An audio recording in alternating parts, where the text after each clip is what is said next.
Ladies and gentlemen, boys and girls, and lovers of drones everywhere, welcome to Thursday Night Live. I'm Ken Heron, and here is Ryan LaTourette. Ryan, Twinkle Toes LaTourette.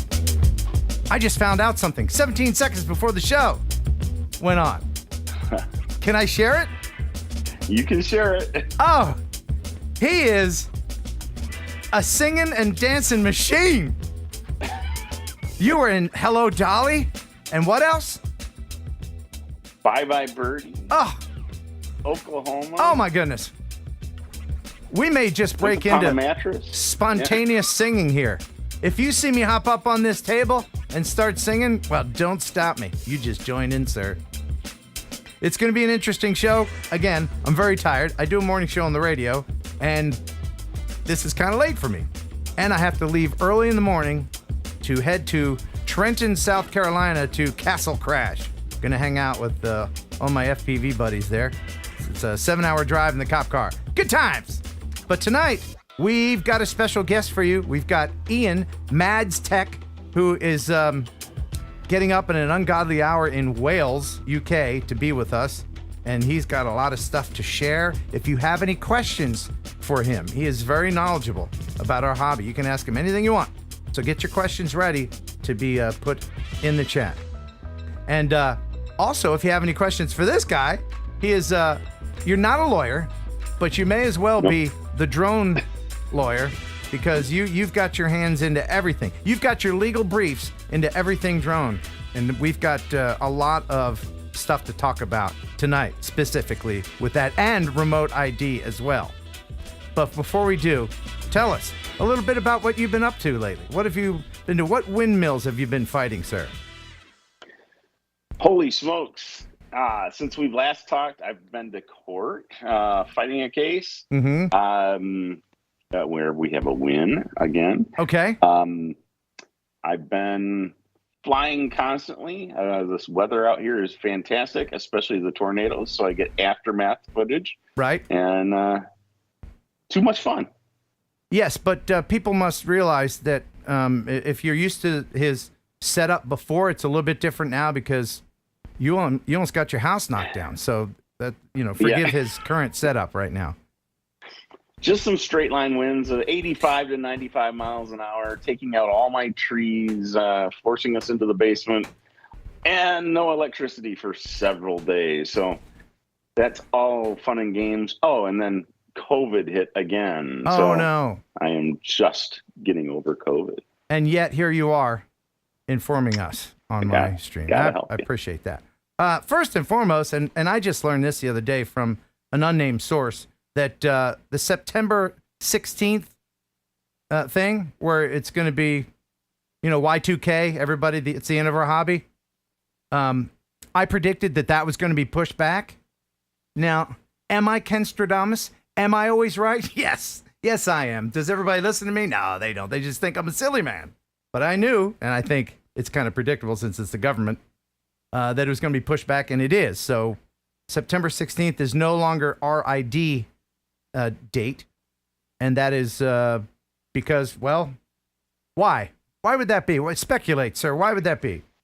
Well, the speculation, I think, is pretty simple. All these modules that everybody needs in order to fly and be compliant, they're all on back order. You can't get anything.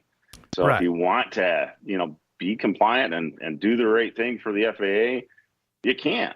I think the other problem is the modules the FAA predicted would be about $50. They're averaging about $200. Right. And so I think the FAA is trying to make sense of that and saying, hey, if we push this back a little bit, can we get these in stock so that people can use them and be compliant? And I really think that that's a key element for them, because if you're not willing to be compliant at the front end of the start of this thing, are you really going to go out and spend the money and become compliant? No, you're not. Yeah, exactly. So but what about the makes sense. What about the drones with the RID baked in? Because they didn't give a date. They just said, nah, it's not September 16th anymore. We don't know when, but Well, yeah. So if they've already got baked in, and that they missed that deadline too. It was originally supposed to be September of last year. They pushed it back until December to allow for other manufacturers to kind of get up to speed. And it's the nature of government. The FAA misses dates constantly, so I can see that happening this way through. Now, those that already have it baked in, there's nothing you can do. It's already, currently live. Right. So if you were to go fly, it's broadcasting, no big deal, right? I guess. All right. Well, we'll get into more of that later. But before we get any further, we can't forget the sponsor that keeps the lights on as we are in the Pigeon Jerky Studios. They've paid for naming rights. The Pigeon Jerky Studios. That's where we are right now. So they are the Cadillac of processed meat, ladies and gentlemen. You'll enjoy pigeon jerky, the Cadillac of processed meats. You'll enjoy pigeon jerky, and you'll give your family a treat. It's balanced nutrition to help them grow, and it's full of fiber to make them go. Here we go. You'll enjoy pigeon jerky, the Cadillac of processed meats. Yeah, thank you, Pigeon Jerky. A fine staple since 1970. Yeah. So, yeah, if anybody has any questions, if you have any super chats, please just put them in there, and I will read them as we go. We've got the news with Jeff Sills, and like I said, MadsTech Ian. But before we do that, I have some video that I'd like to share, because I am going to Castle Crash tomorrow, and it's going to be a lot of fun. It's in a, what do they call that? I can't remember the name. Where they eat the turkey legs and what is it? Renaissance. I don't go to those things. Renaissance Festival. A little weird for me, but it's in an old Renaissance village, so we're going to be flying around there. And here's a little bit of video from last time. The Vomitron 7000 Challenge. Who thought of this one? This is Kong FPV. This is the Kong spin. Ken Heron made me do it. Right off the gate. Can you turtle? No. Well, you keep trying, but get another tip. They good? It's harder than you think. I can do it. I'll do it. Oh no! I bet I can do this. Flight controller. I might try it. You're making me want to do it now. Stop. Look, it stopped perfectly too. What'd you think of that? It was actually not that disorienting until it just felt like I was. You're chasing the controller. Where's my walker? What's going through your mind right now, my friend? Well, I had one of those burgers. Redneck burger. Let's get it. So keep clear. 3, 2, 1. If you're able to ignore what you're feeling from what you're seeing, this isn't that difficult, but you won't know until you try. I was just flying too slow. Ah, boss! Oh, I thought he had it. I thought I had it too! Ah, hell! This didn't affect me at all. I just can't fly. I'm much better this year, so I think I'll be all right. Yeah. Do you think you could do it out there in Chit Chat Land? Let me know. Ryan, your thoughts, if any. I wouldn't probably even get it 10 feet off the ground and be crashed. Ryan's just watching the show. He's not in it. Yeah. All right. Now, somebody sent me a video that's really, really cool. And I wanted to share this with you right away because this guy needs more subscribers. This guy made a DeWalt drone. 3D printed. He even made the carbon fiber. This is an abridged version of his video. The full link is in the description. But check this out. This is amazing. So this idea kind of came about when I was browsing Amazon and I found this little thing. It is a battery adapter for DeWalt batteries, and it just has some battery leads coming out of it. So my brain thought, why don't we just solder this to a ESC, strap this to a drone. We got a DeWalt powered drone, baby. So I could just strap this to an existing drone, but that would kind of be boring. I just kind of want to design a drone that has that DeWalt aesthetic. All right, the CAD file's prepped. Now we gotta prep the material, pull out the old material and put in the new stock so we can cut our arms. We're gonna start with cutting the arms of this frame. He did everything. Look at this. Let's mount the Vista in there, and then let's just finish mounting all the wires. Okay. It's all done, you guys. Coming soon from DeWalt. But he went all out. Yeah. Get the out. Are you serious? It's powered by the battery, by the DeWalt battery. Get the out. No way. Yeah, I gotta test it today, but it's all good to go. No way. How does it fly? I don't know. We'll find out. Listen to that thing.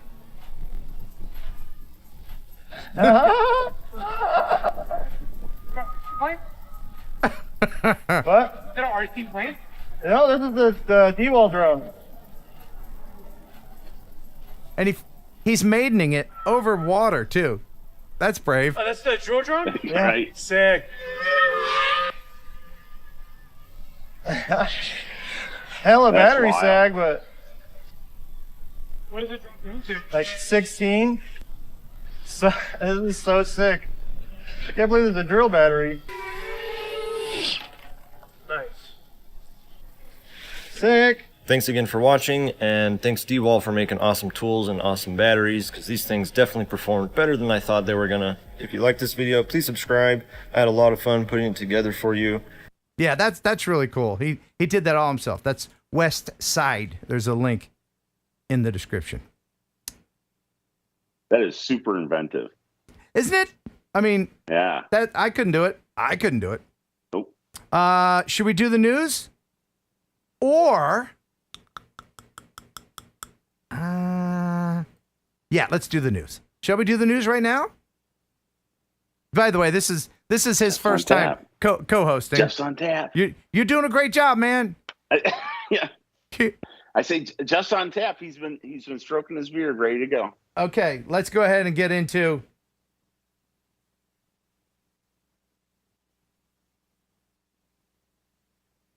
the news. Stop the music. It's time for news. All right, heading over into the drone newsosphere. Let's see what's happening in the world with Jeff Sills. What's going on, buddy? Ooh, fancy new background. I like that. I moved everything in my house, Okay. so I'm not in that office anymore. I And see. I needed to come up with something. So. Gotcha. All right. So the news today is brought to you by Camera Butter, ultra high quality ND filters, screen protectors, and FPV accessories. If you want no compromise performance from your camera, get you some Camera Butter. CameraButter.com. Camera butter. Yes, sir, indeed. I've been using the heck out of it lately. All right, so first in the news, DJI has released several new firmware releases that incorporate the Mavic 3E, the 3T, and the 3M. Most of the updates are, I guess, similar, but the 3M has some differences because it's agricultural. But basically, the ability to view downloaded photos and videos in the album when the aircraft's disconnected, added the ability to import unlocking licenses offline, added fixed angle shots for waypoint actions so you can get the gimbal pitch, aircraft orientation, and camera zoom settings, optimized the firmware compatibility of the remote controller to avoid abnormality caused by firmware downgrades, optimize the payload SDK to provide better secondary development functions. Oh, hold on. I've been just handed this from my producer. It doesn't exist. Is this true? Does it perk coffee and predict earthquakes? No. Oh, get out of here. So, and the only difference between that and the 3M is that the 3M added a modified EXIF field to enhance support for third-party software. Okay. Well, hey, it's a firmware update. It's not the most exciting stuff in the world. Well, you lead off the news with a firmware update. Hey, no, I lead off the news with DJI because you made it perfectly clear that if DJI, Fired. it's DJI. All right. It's DJI. All right. All right, so to get into the fun news, we'll start with a vineyard in Kent that's using drone technology to improve crops. Okay.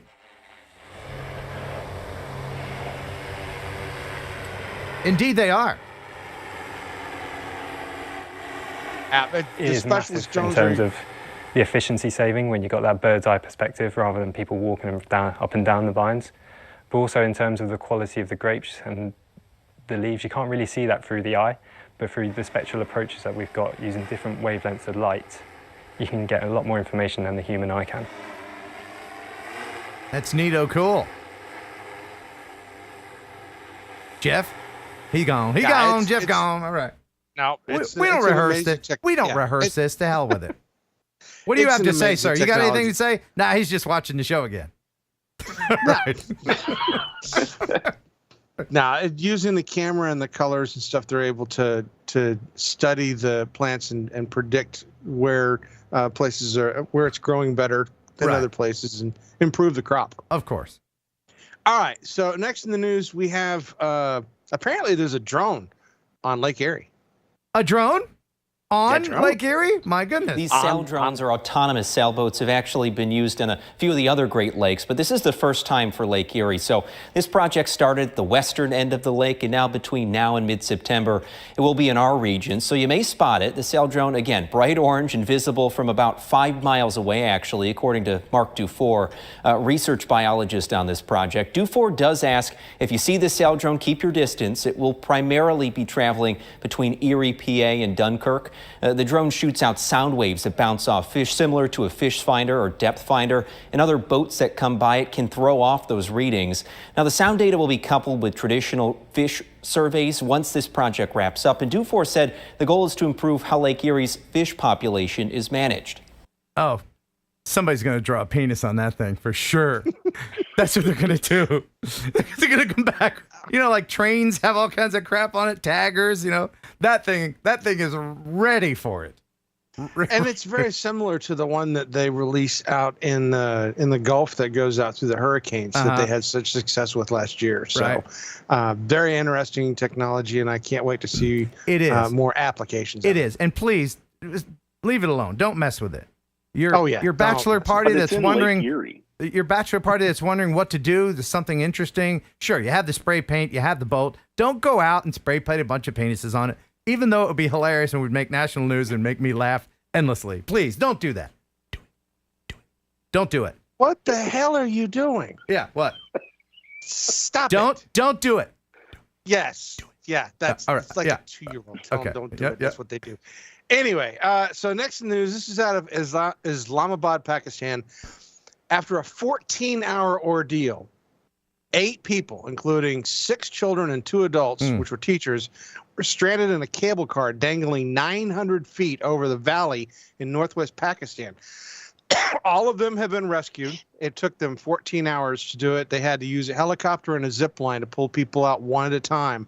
But this drone footage taken of them during the rescue just gives you some idea as to exactly how dangerous and how much peril these people were actually in. And this isn't a resort. This is how they get over the mountain passes. It's it's their daily commute. Yeah, it's to school. That's right. Yeah. It's public transportation.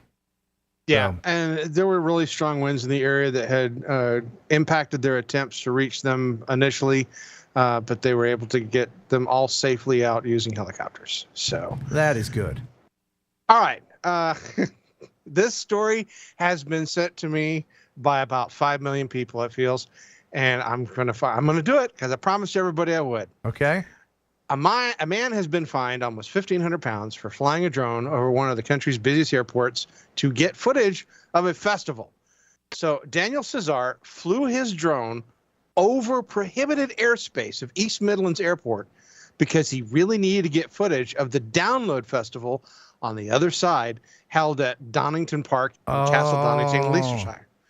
And so this 36-year-old flew the drone through airspace to get this footage on June 9th and 10th. It's beautiful. I like it. Yeah. Worth it. Yeah. No, don't do that. No, don't. The footage from the drones showed both day and nighttime shots of the festival, and also with a plane landing in the footage. Oh my goodness! Nice. Great job there, guy.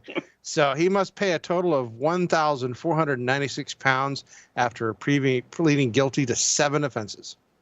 Sure. Yeah. Yeah. Got to make examples of someone. Question is, what do you get paid for the footage? Yeah. Right. Yeah. Was it worth it? No. Yeah. Don't do All right. that. So also there's a Reading festival recently ended, and the festival aftermath has made history in the past. Back in 2021, there were 2,300 tents and 500 sleeping bags left behind. This is no different. Once again, the festival ended after 105,000 music lovers enjoyed the bank holiday at Little John's Farm. This is what they left behind. You know what? That's a lot of camping equipment. If you can wash out the methy smell and the patchouli, you could probably get some good sleeping bags, maybe a tent, you know?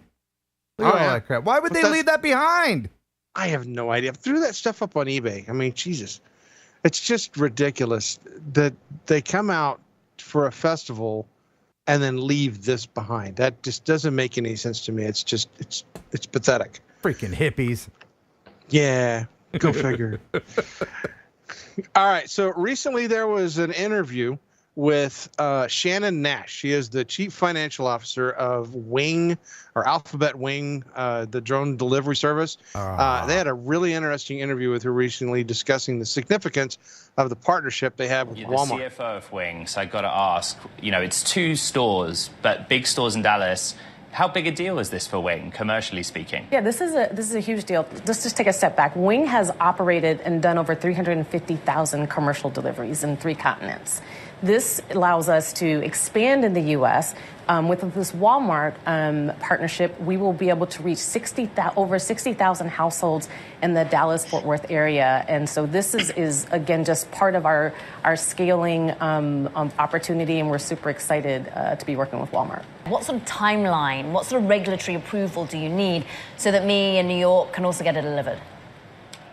I think those are great questions, and we've spent a lot of time, working with industry partners on really expanding some of those approvals. I think, look, the reality is we are partnering with Wal right now. That is the stepping stone to get to what you're talking about, where this is expanded to the millions. We think that we are building a safe, reliable, efficient drone delivery system that is capable of getting to those millions. And so this is the journey that we're taking, and Walmart is very important to us expanding in that way.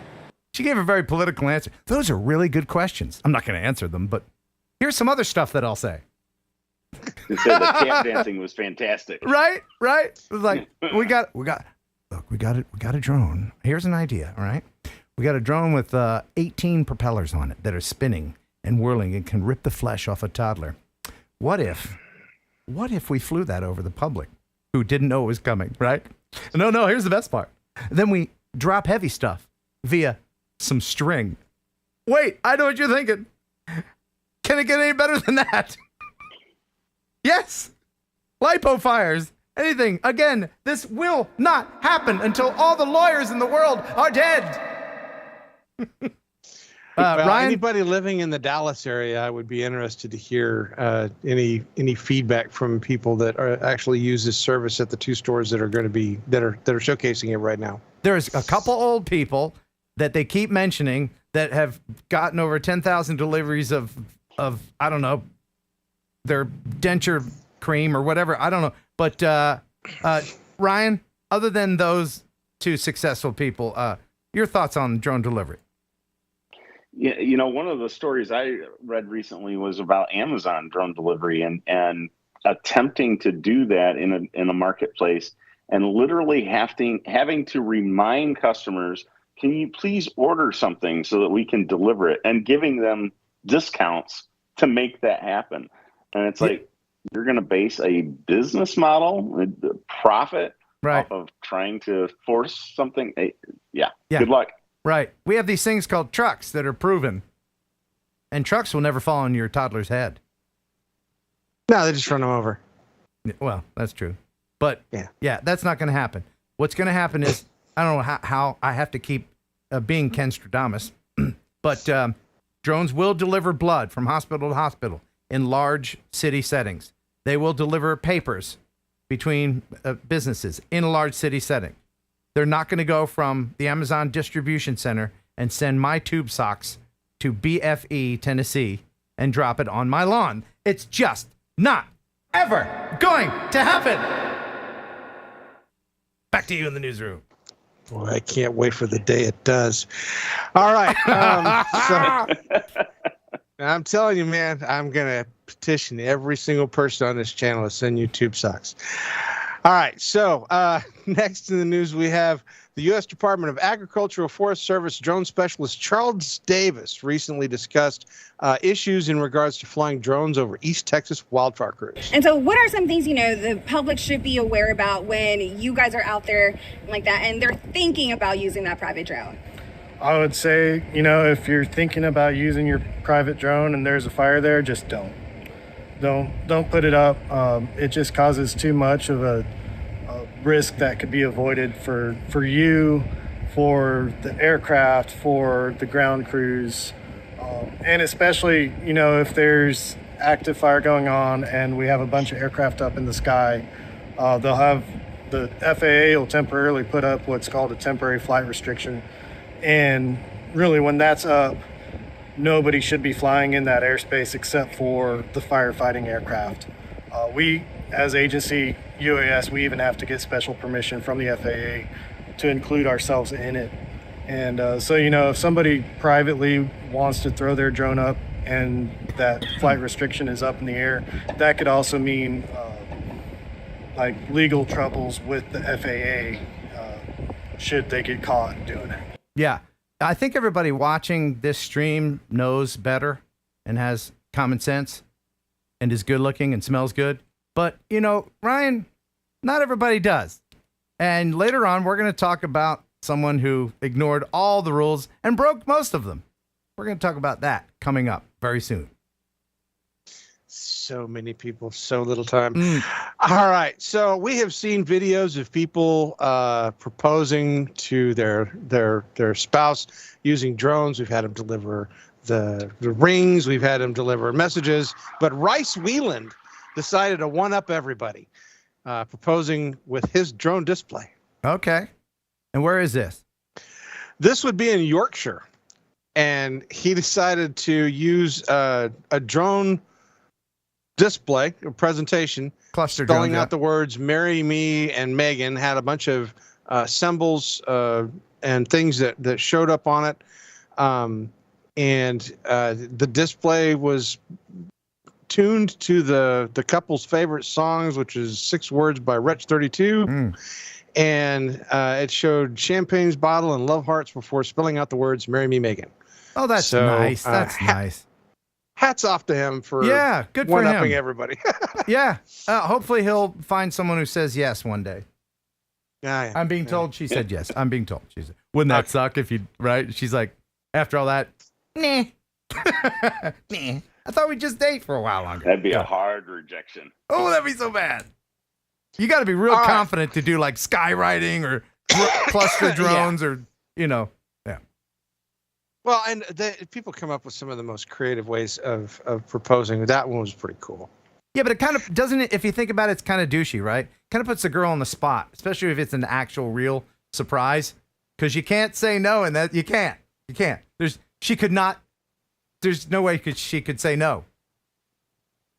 All women have. Well, yeah, you're right. Yeah, women have. Yeah, okay. I stand corrected. Yeah, like the one poor guy at the basketball game that in the middle of televised TV, thousands of people in the stadium, gets down on one knee, puts the ring out, and she's like, no. Why do I like that? That's Schadenfreude. I love that stuff. Oh, yes. Right. All right. So those of you who know Ken and I know that we are big motorcycle enthusiasts. Yes. And one of my favorite things is the Isle of Man TT race that they have every year, which is absolutely fantastic. It is by far the most dangerous thing I have ever seen anybody do on a motorcycle. But this year they decided to fine a person 3,000 pounds because he decided that he was going to fly his drone over the race. Yeah. That's a lot of pounds. He did this multiple times, and it was one of the spectators that was watching the race that took a photograph of him and the remote, and the police then used that photograph to go around and find this guy because he was wearing like a hooded top and tracksuit pants and trying to hide who he was. They found him in a BMW, and when they asked him, if he had been doing it, he told the other 3 guys in the car, "This is my mess." They then found the drone in the back of the car. He told them that he had not been more than 1,000 meters to the race, 3,280 feet away from the course. But when they viewed the footage, he was within 600 feet of the course. And so he's pled guilty to remotely piloting an unmanned aircraft within 1 kilometers of the TT course. And I'm glad they're going to throw the book at him, because those guys are risking their lives every single time they go through that course. Yes. Yeah. Somebody, for a while there, it seemed like somebody died every single year whenever they did that race. To have some whack-a-mole out there flying a drone around, making it even worse, is just stupid. Unfortunately, it's going to take these kind of examples before other people bother taking heed. Some people just have common sense and are considerate, and then other people, just don't. Well, and then there's some people that have a zero tolerance policy for this stuff, and hats off to the New York Police Department, because the Flushing Meadows in Queens, they're going to have the U.S. Open, and they have put out a warning on Monday letting people know about flying drones. We'll also be deploying our counter-drone capabilities, and this is an important point, mindful that the city has recently changed some of its rules surrounding drone permitting. However, this is important, NYPD and our law enforcement partners have a zero-tolerance policy for unauthorized persons found operating drones in and around this center. A reminder for anyone that the operating and flying of drones is strictly prohibited unless you are specifically authorized to do so. Anyone found in violation can risk their equipment being confiscated or being subject to summons or arrest. So, Ryan, can they take your equipment? They can, to a point, right? So that they can use that as evidence for whatever prosecution they're going to bring against you. But that doesn't mean that they get to keep it, right? So that it does have to be returned at some point in the majority of cases. Okay, what about in another case where you haven't been warned by the mayor's office and the police department? You're just flying somewhere. Some authority comes up to you and says, I need you to delete that or give me your card. You do not have to. No, that's troublesome. Now they could say, hey, we found you flying in, violation of XYZ, right? And they could say, we are going to take your drone and we are going to use that as evidence. So they could do that, right? And that could include the card that goes with it. If they were to try to erase that card when it's in their custody, that's problematic. Right, like if it's embarrassing to them for some reason, then that would be problematic. Right. I mean, it's just like police impounding your car if you're driving drunk, right? They can take your drone, but they have to give it back. Yeah. Right. Okay. Thanks for clarifying. It's evidence, so. Yeah.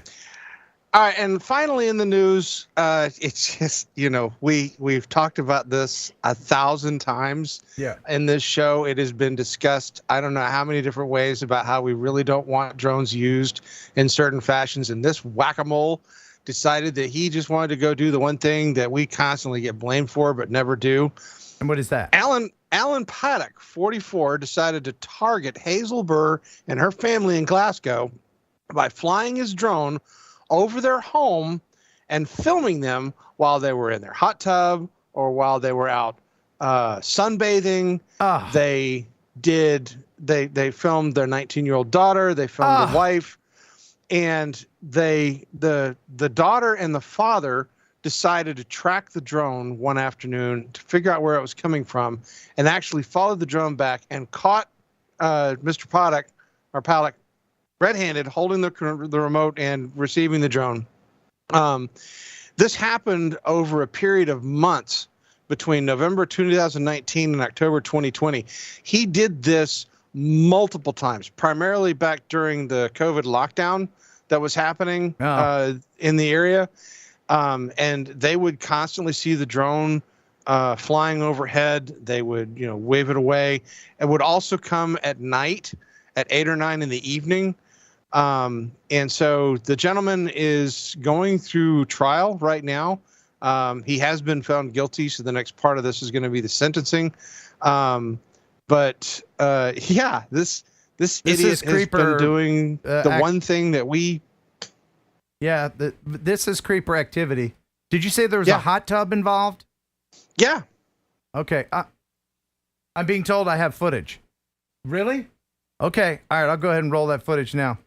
Apparently, this is drone footage of now, I don't know.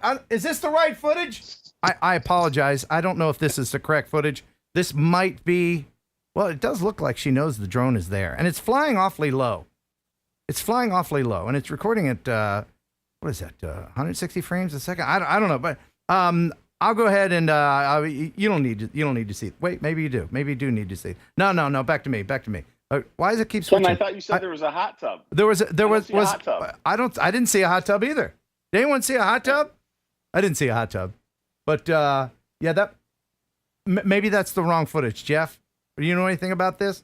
We usually do rehearsals, and that wasn't in rehearsal.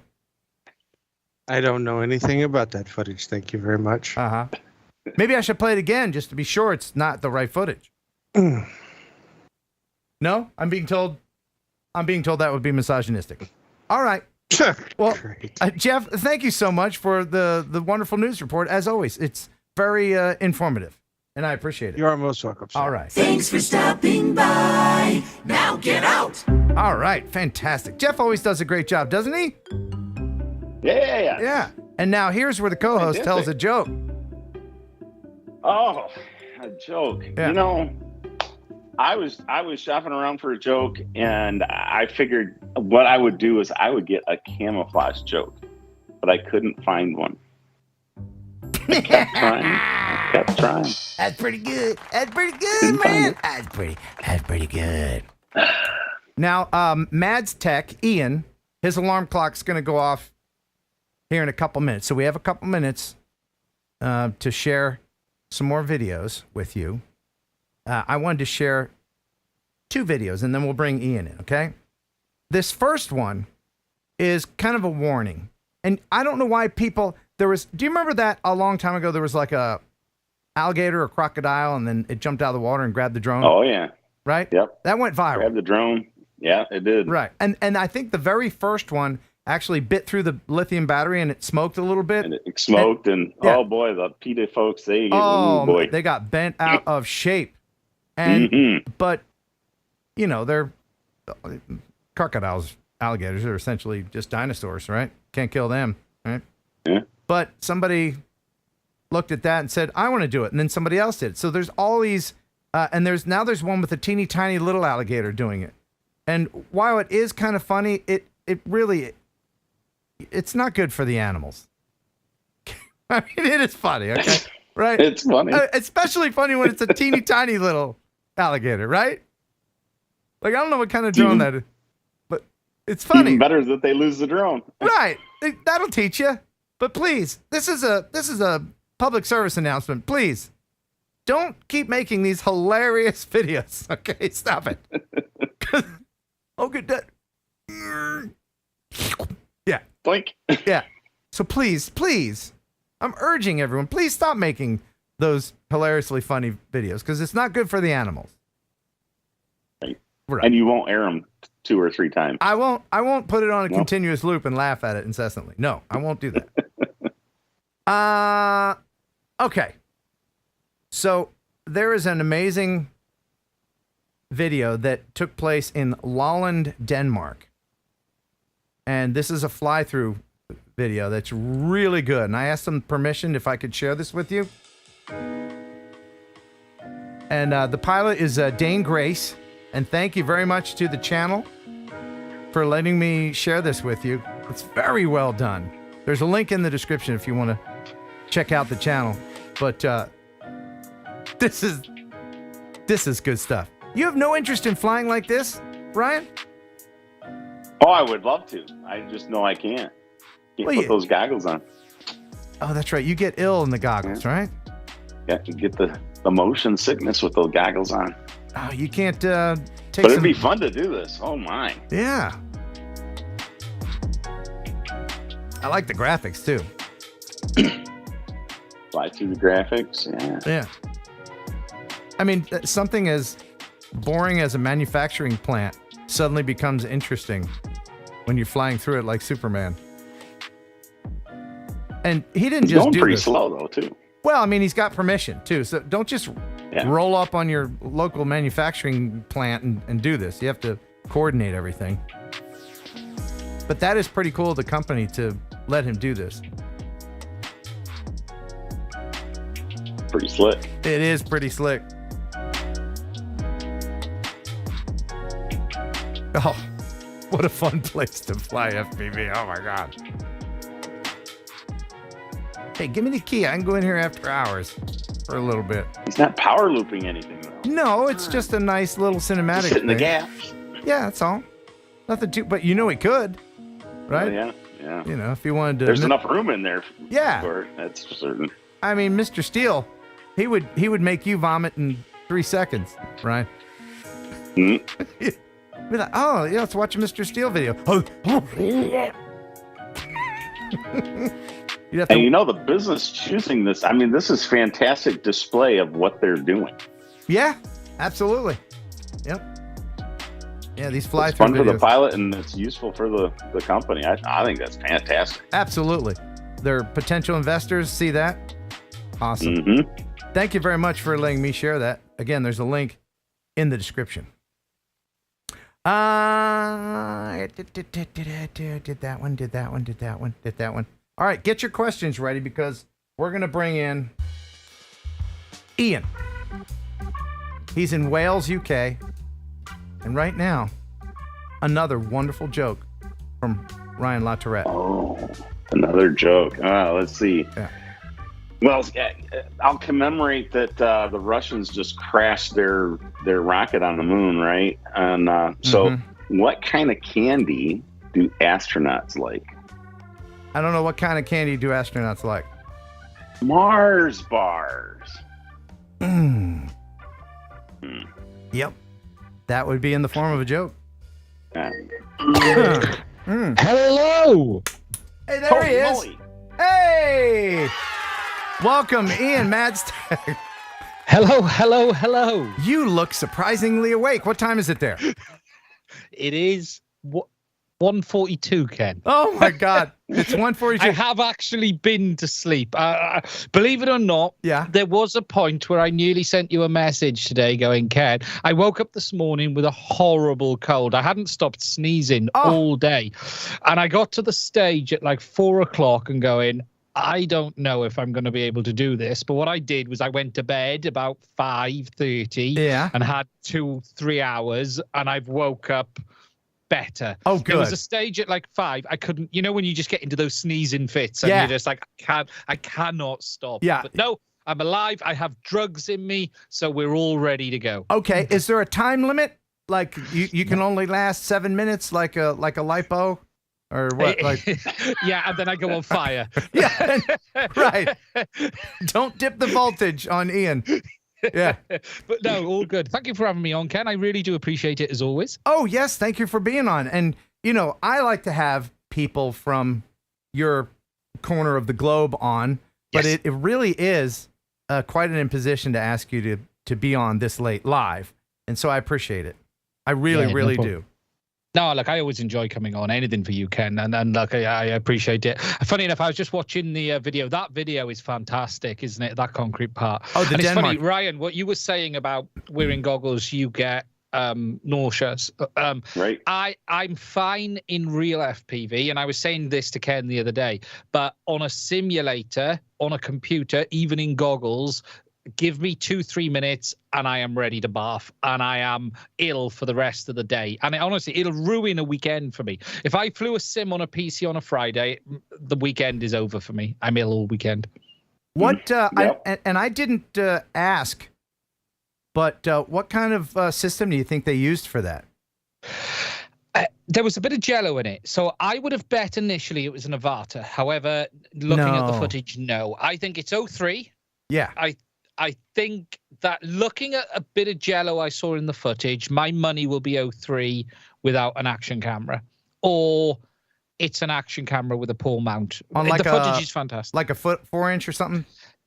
Yeah, I think it would have been fairly small. I wouldn't have flown a 5-inch around there, 3 or 4. What kind of transmission system would you use for that? Well, this is what made me think. You know when he went underneath? I think it's 03. Yeah. Because there ain't a lot that's going to survive going under there. That was all concrete and steel. I didn't notice where the pilot was actually, and he flew a long way through those buildings. So I think it was possibly 03.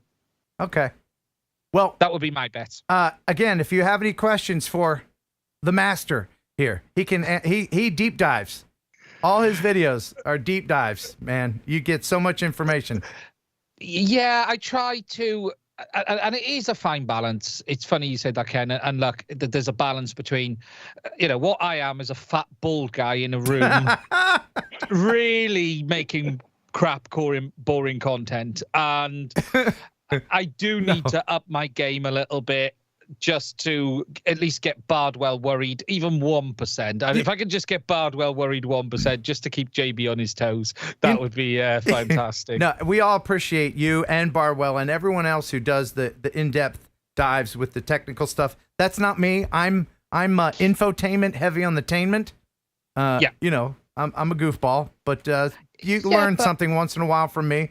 But there's always, and I think the great thing about FPV is you do have these, you do have JB, who is the king of YouTube content in the FPV world. And what JB does better than anyone, as far as I'm concerned, is take a sort of not difficult, but a subject you might not know about and walk you through it to get it the end. And I'm not saying JB doesn't go into the very difficult stuff, but he goes into the stuff that is complicated, and unless you know, like beta flight and that stuff. Yeah. And there's no one who does better than him at that. I tend to take the very more technical stuff and try to put that easier and make it in such a way that people understand it. And then there are some great channels who go really down the rabbit hole and provide out and out data. And the great thing is there's something for everyone.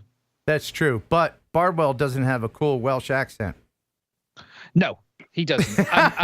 and although we are both follically challenged, well, I also want to add, by the way, I am impressed with the pigtails that you added to my hair. And I will be trying that out on Saturday night in the bedroom, I think. So I was making the thumbnail, and I thought, that's the same picture I used, last couple times you've been on. And now all this AI stuff is out, this generative AI in Photoshop. I was like, I wonder what happened. So I highlighted your head, and I just simply typed add hair. And that was the first one that came up. And I was like, yes, pigtails. I fully approve, is what I will say. Excellent. I fully approve. Excellent. So it was Sean who sent it to me. I didn't actually spot it. Sean did. Okay. And because I'd gone to bed, and Sean sent me some messages, and he said, what the hell is this? I might AI up all the thumbnails from now on, just to make it a little bit more interesting. So we're gonna talk some technical stuff here in a minute. But while you two guys are here, Ryan, do you want to go through this MiG-23 crash video? Oh, wow. Yeah. Yeah. Give us a little background before I play it. So, the background is that there was a Thunder over Michigan air show happening in Willow Run Airport, Class D airspace, just outside of Ann Arbor, Michigan. With this air show, it became national news because there was a MiG that was flying. 2 pilots ejected, and the MiG actually crashed into an apartment building. Yeah. And the air show at that point was over. They had, to go and literally tried to save these guys from the one guy fell into the lake, so they had to get him pulled out, and then the other is to stop the fire of the aircraft that had crashed into an apartment building. Yeah. And then the knucklehead came along. And then the knucklehead decides that he's going to go and check that thing out with his drone. So we can pretty much see TFR where he starts from. And this is an unlisted video now. We're not going to mention the name of the person because I don't want to get involved. But this is a great example of sheer ignorance of the laws and rules and complete stupidity. And so currently, I mean, you're seeing him beyond visual line of sight. Oh, Obviously, absolutely. He's gone quite a way. Yeah, he's well over now. You just think it's just a beeline straight down, isn't it? Mm-hmm. Right. He's in a TFR. He doesn't have airspace authorization. He can't get airspace authorization because it is a TFR. And he's going to fly right over to the site, and he's going to fly right over everybody around it who's trying to put this fire out. I think they have specific rules where you can't fly over emergency personnel specifically. Yeah. So with the state of Michigan, you cannot interfere with emergency personnel. And of course, here they've got a down plane. There's a good chance that you're going to fly in a emergency airlift flight for anybody who's injured. And of course, he doesn't have line of sight. He has no idea what's coming. And wow, you could have a chopper coming in there, couldn't you, at any moment? Any moment, right? Any second. And here's the thing: the way people think is, it's just my little toy drone, my little Mavic 3. How could that hurt a helicopter? Well, it can. It absolutely can. There's so many different ways it can, but people think it can't because drones are toys. That's the thing. This distinction that needs to be made by the general public that thinks that drones are toys. He's doing a POI around it now. Yeah. And they have this same kind of restrictions in the UK, do they not? Yeah. No, you couldn't. It's just, and we in the UK we have like a charity called the Air Ambulance, which pretty much get involved in anything like this now. You'd be having helicopters heading in there any second, ready for anyone who's injured, let alone being called in for it. Yeah, it's just so this guy had this video posted publicly on his channel, giving everyone access to his own evidence, and then he made it unlisted. What else is going on with this guy? So the details that I know, he did post this up. He at first he claimed, I have FAA permission to post this, which you kind of go, the FAA doesn't give permission to post videos. And so it was a live public video. At one point he gets consulted or I guess contacted by the FSDO of the area. He decides, maybe I better pull this off. So he makes it a private video that ticks off his, I guess, subscribers or people that were viewing the video. And they said, hey, where did it go? And at that point, he decided, well, maybe I'll put it back to unlisted so at least my friends can watch it. But he actually ended up turning the video over to the TV station, and they played it on air, too. So, my God. It's out there. So, can the TV station get in trouble for? Well, I mean, no, the TV. Yeah, I can't get in trouble for sharing this. Like, I can't get in trouble for sharing this because we're giving an example of what not to do. But this is, and the problem with that is, isn't it, that they're now condoning it. So the next guy that think, I can get a video on, what they should have done is go, no, we're not touching that with a barge pole. We're not. What they've done is put the want to have footage and news above what's right there, unfortunately, isn't it? Yeah, because you don't know if there's going to be bodies on the ground, stuff like that. I mean, it could be anything. So what's going to happen to this guy, Ryan? What's his future like? Yeah, so I think that probably the FSDO contact was to say, hey, this is why you don't do this. Here are your violations. There was probably some education going on. At the same token, I think this is probably egregious enough that they went forward with that investigation to the point that he'll probably end up with a citation and actual enforcement action. So I suspect he's going to need an attorney, an aviation attorney, to defend his actions. And there's a good chance that he's going to see quite a bit of a fine off of this. One, he's a recreational pilot, so automatically this footage becomes a Part 107 violation. Yeah. He'll have the violation of airspace, the violation of TFR. Just those three alone, you're talking $1,100 or $1,100 per violation. So he's at $3,300 right there. Can they prevent I can him? see this much more than that. Can they prevent him from flying again, or restrict him, or do anything like punitive like that? Or? No, I think that's one of the challenges is that FAA enforcement actions are civil actions. So they can put a fine on him. Since he doesn't have a Part 107, they can't suspend his Part 107. They could potentially say, we're not going to allow you to take Part 107. But I don't think that makes sense for the FAA to do that, right? They'd rather him actually take the Part 107 so that he becomes familiar with the actual regulations. But yeah, I think he's looking at a steep fine. And all the emergency people on the ground, clearly they've seen it. Wow, look, that's now getting out of control, isn't it? Do you know what I mean? He is literally over the top. Yep. Yeah.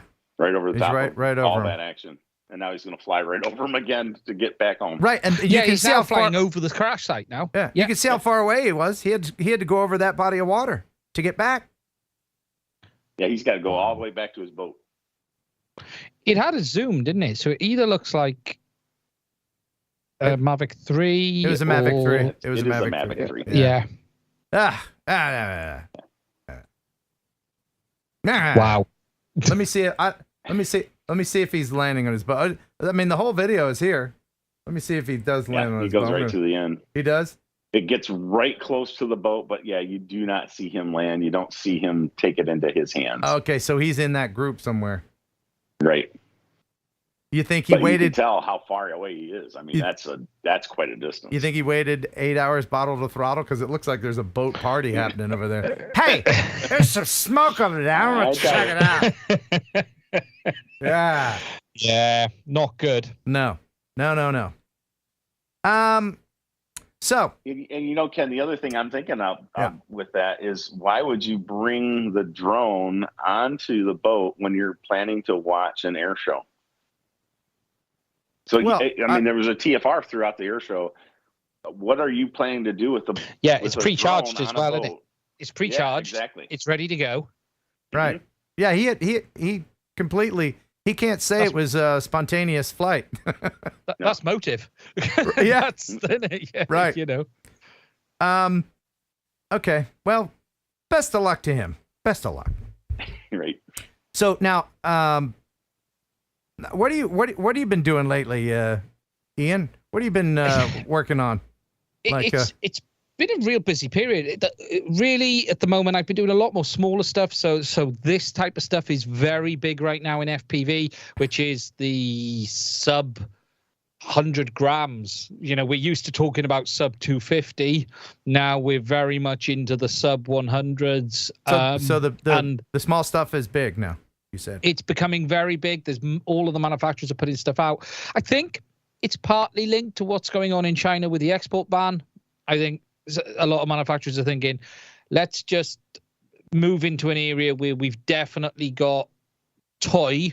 You can't class this as anything but a toy. There's no way you could even argue it. Whereas a 5-inch has been proven to be a very adequate weapon if you wanted to strap something to it. And I think that's why we're starting to see a lot more companies pushing into this. Obviously, we've got this export ban around the corner, which everyone's trying to understand. We have documentation, but we don't really. What we don't know is where the Chinese government intend this to go.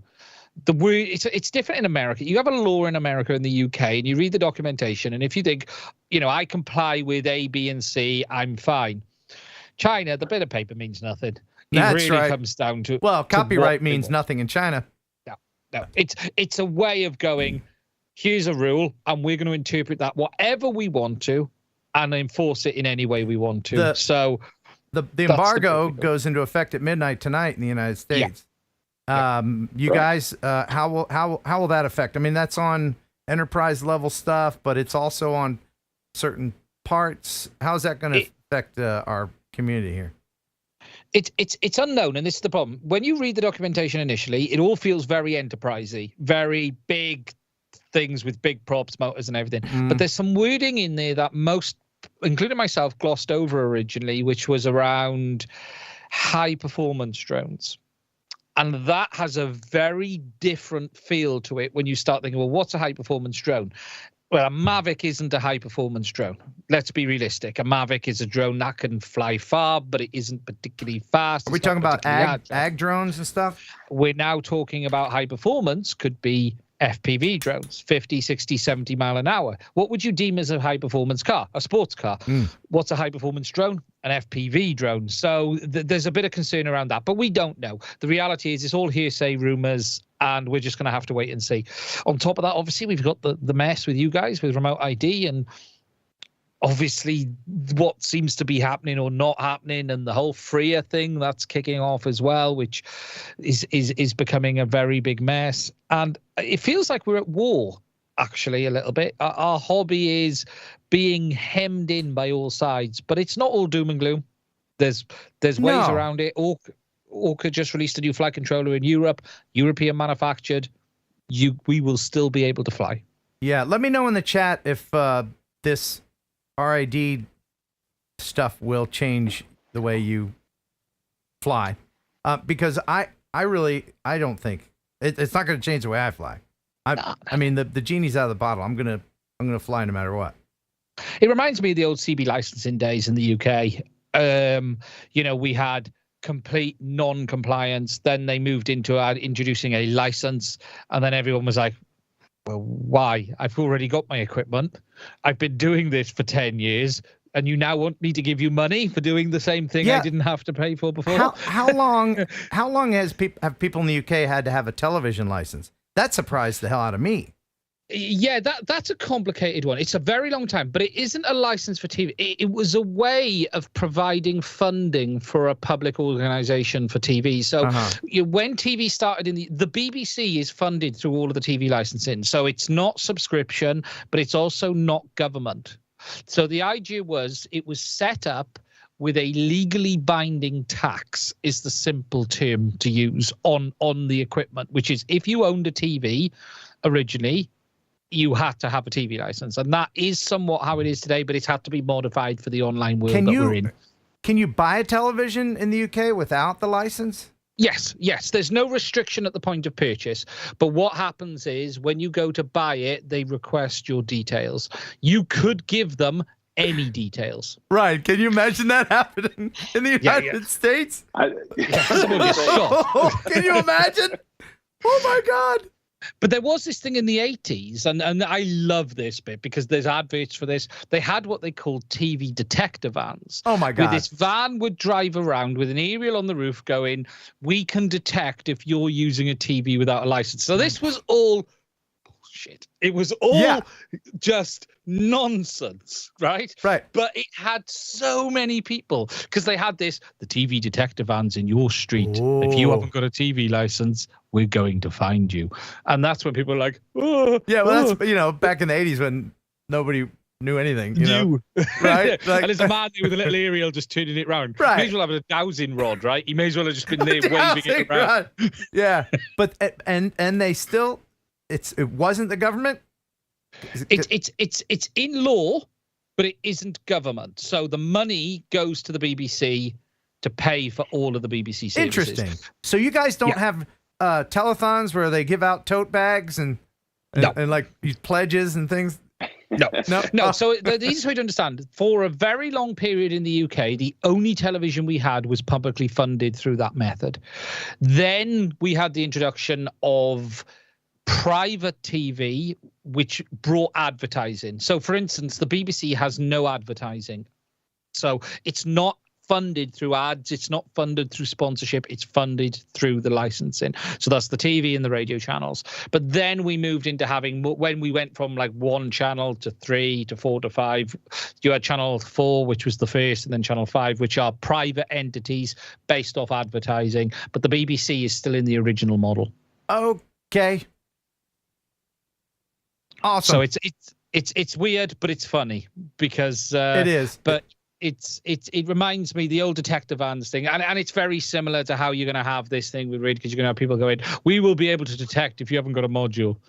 Yeah. Will you be able to detect when my module's telling you I got 25 aircraft? That's another thing we're going to have fun. Are people in the UK as spun up about all this as people in the United States?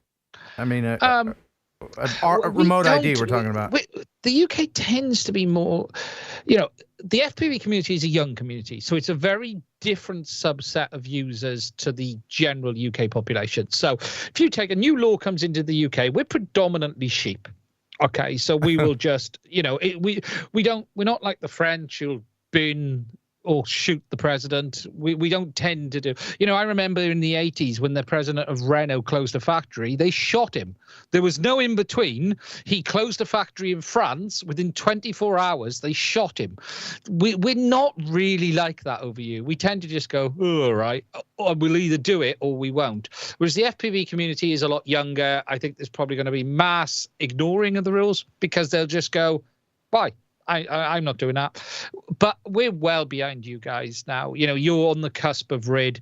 Ours has been pushed forward and forward and forward. I've actually lost track of where we're at with it. It'll come because there'll be a consensus with this across the globe. But we don't tend to throw up the flag and demand our rights like the rest of the world. All right. Ryan and Ian, both of you. Go ahead, Ryan. You were going to say something. Well, Ken, what I was thinking is your cop car is now going to become an RID detection vehicle. You are going to have to put a mast up. And RID, we're coming after you. Yeah, I'll put like a coat hanger up there, and I'll just have it spinning. Right. Yeah, I can see that. No, it's kind of interesting to hear that, and the way that England is had treated television, and it's kind of the same thing here that I think is coming. Right, that RID, it's going to happen, and everybody's going to be like, well, my helicopter, my drone has already got this in place. There's nothing I can do about it. Away I go. And at the same token, you're going to have probably police officers who authoritarian, right? I'm going to check this thing out. I'm going to make sure that this is in place. I've been taking surveys. I've asked so many police officers what remote ID is. They have zero idea. They don't. No, I know. They and it's don't the same care. over here with that. Yeah, I was doing some test flights on my Inspire 2 about a year and a half ago now at a field, perfectly legal, and out of nowhere this car come flying down, and I was pushing the aircraft around a bit because I was testing some firmware, and this car come bolting down, and I was next to some properties, but at no point did I overfly, at no point did I encroach, and this guy starts having a go going, you flying over my car? And I'm like, no, I wasn't, mate. I can promise you that. I can prove it. It's on a DJI. It's got the maps. You can see the traces. I can actually show you. And he was having none of it. He said, I've called the police. I was like, fine, don't worry about it. So anyway, I'm sitting here, packs up, and I'm thinking, well, they're not here yet. So I sat there and waited. 40 minutes it took for the police to come. And I was sitting there with the boot open, and the police come up and they go, and they're looking around. I'm going, are you looking for someone flying a drone? And they went, yeah. I said, it's me. Come here. And we asked that. I said, guys, I didn't want to leave until you came. And we had a chat, and they were lovely guys, clueless. So I sat there and went, right, this is who I am. Here's number 1 is my permission to operate. Number 2, here's my insurance. Number 3, here's what actually happened. Here's what he's saying's happened. Here's the equipment. Do you want to inspect it? Here's the numbers. Here's this. And they just didn't know what to do. And in fact, I spent 20 minutes educating them on the rules, what they should have done. And they were like, we don't even know where to go with this. And I said, genuinely, nothing happened here. The guy's a bit upset for no good reason. And they were like, we'll go and have a chat with him. Don't worry about it. And I think the very fact I was still there, they just didn't, they were like, oh, right, okay. Right. And that's why I pull over on my motorcycle before they put their lights on. because I know they saw me going 150 miles an hour. But if you pull over first before they put the lights on, they're more likely to give you a break. But yeah, no, that's good to educate them. But all of this is a big nothing burger, I think. Yeah. Because eventually it will be all baked in. All these modules that people are talking about, that's for the stuff that didn't get updated or grandfathered in, or just the older stuff, and for FPV. Yeah. I can't imagine and now you're more in with the manufacturers. Do you think remote ID will eventually be built into DJI flight controllers and things like that? Yeah, like DJI, it's all fairly straightforward for them. They'll comply because they have to comply with the laws. They're the biggest player. They've got no choice. So DJI stuff will be easy. O3, technically no different. They can't put it. No reason they can't put it in there. It's nice just and firmware. Easy. It's just firmware. It's firmware. The only bit it lacks is the GPS input, but as long as you're at a GPS on the quad, they can pull that data. Nice and easy, straightforward. In fact, many people would complain that it's there. It would be a benefit for users if they did it. You can't deny that a choice of installing a module or not installing a module. You have to go with what's legally required, regardless of if you agree with it. What's best is to make people's life easier to comply with the legal guidance. And I think that'll happen. Flight controllers are a bit more complicated because it's all open source software, and that raises difficulties with regards to RID. It doesn't mean it's not possible. But these modules, are going to be $10 from China. They're not going to be official. They're not going to be compliant, but no one's going to know.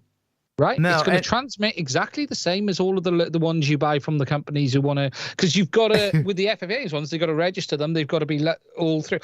You'll be able to buy a module for $7, $8, but it'll transmit what you want it to transmit, and no one else will care. Right. No one else will care. And that's the thing. Yeah.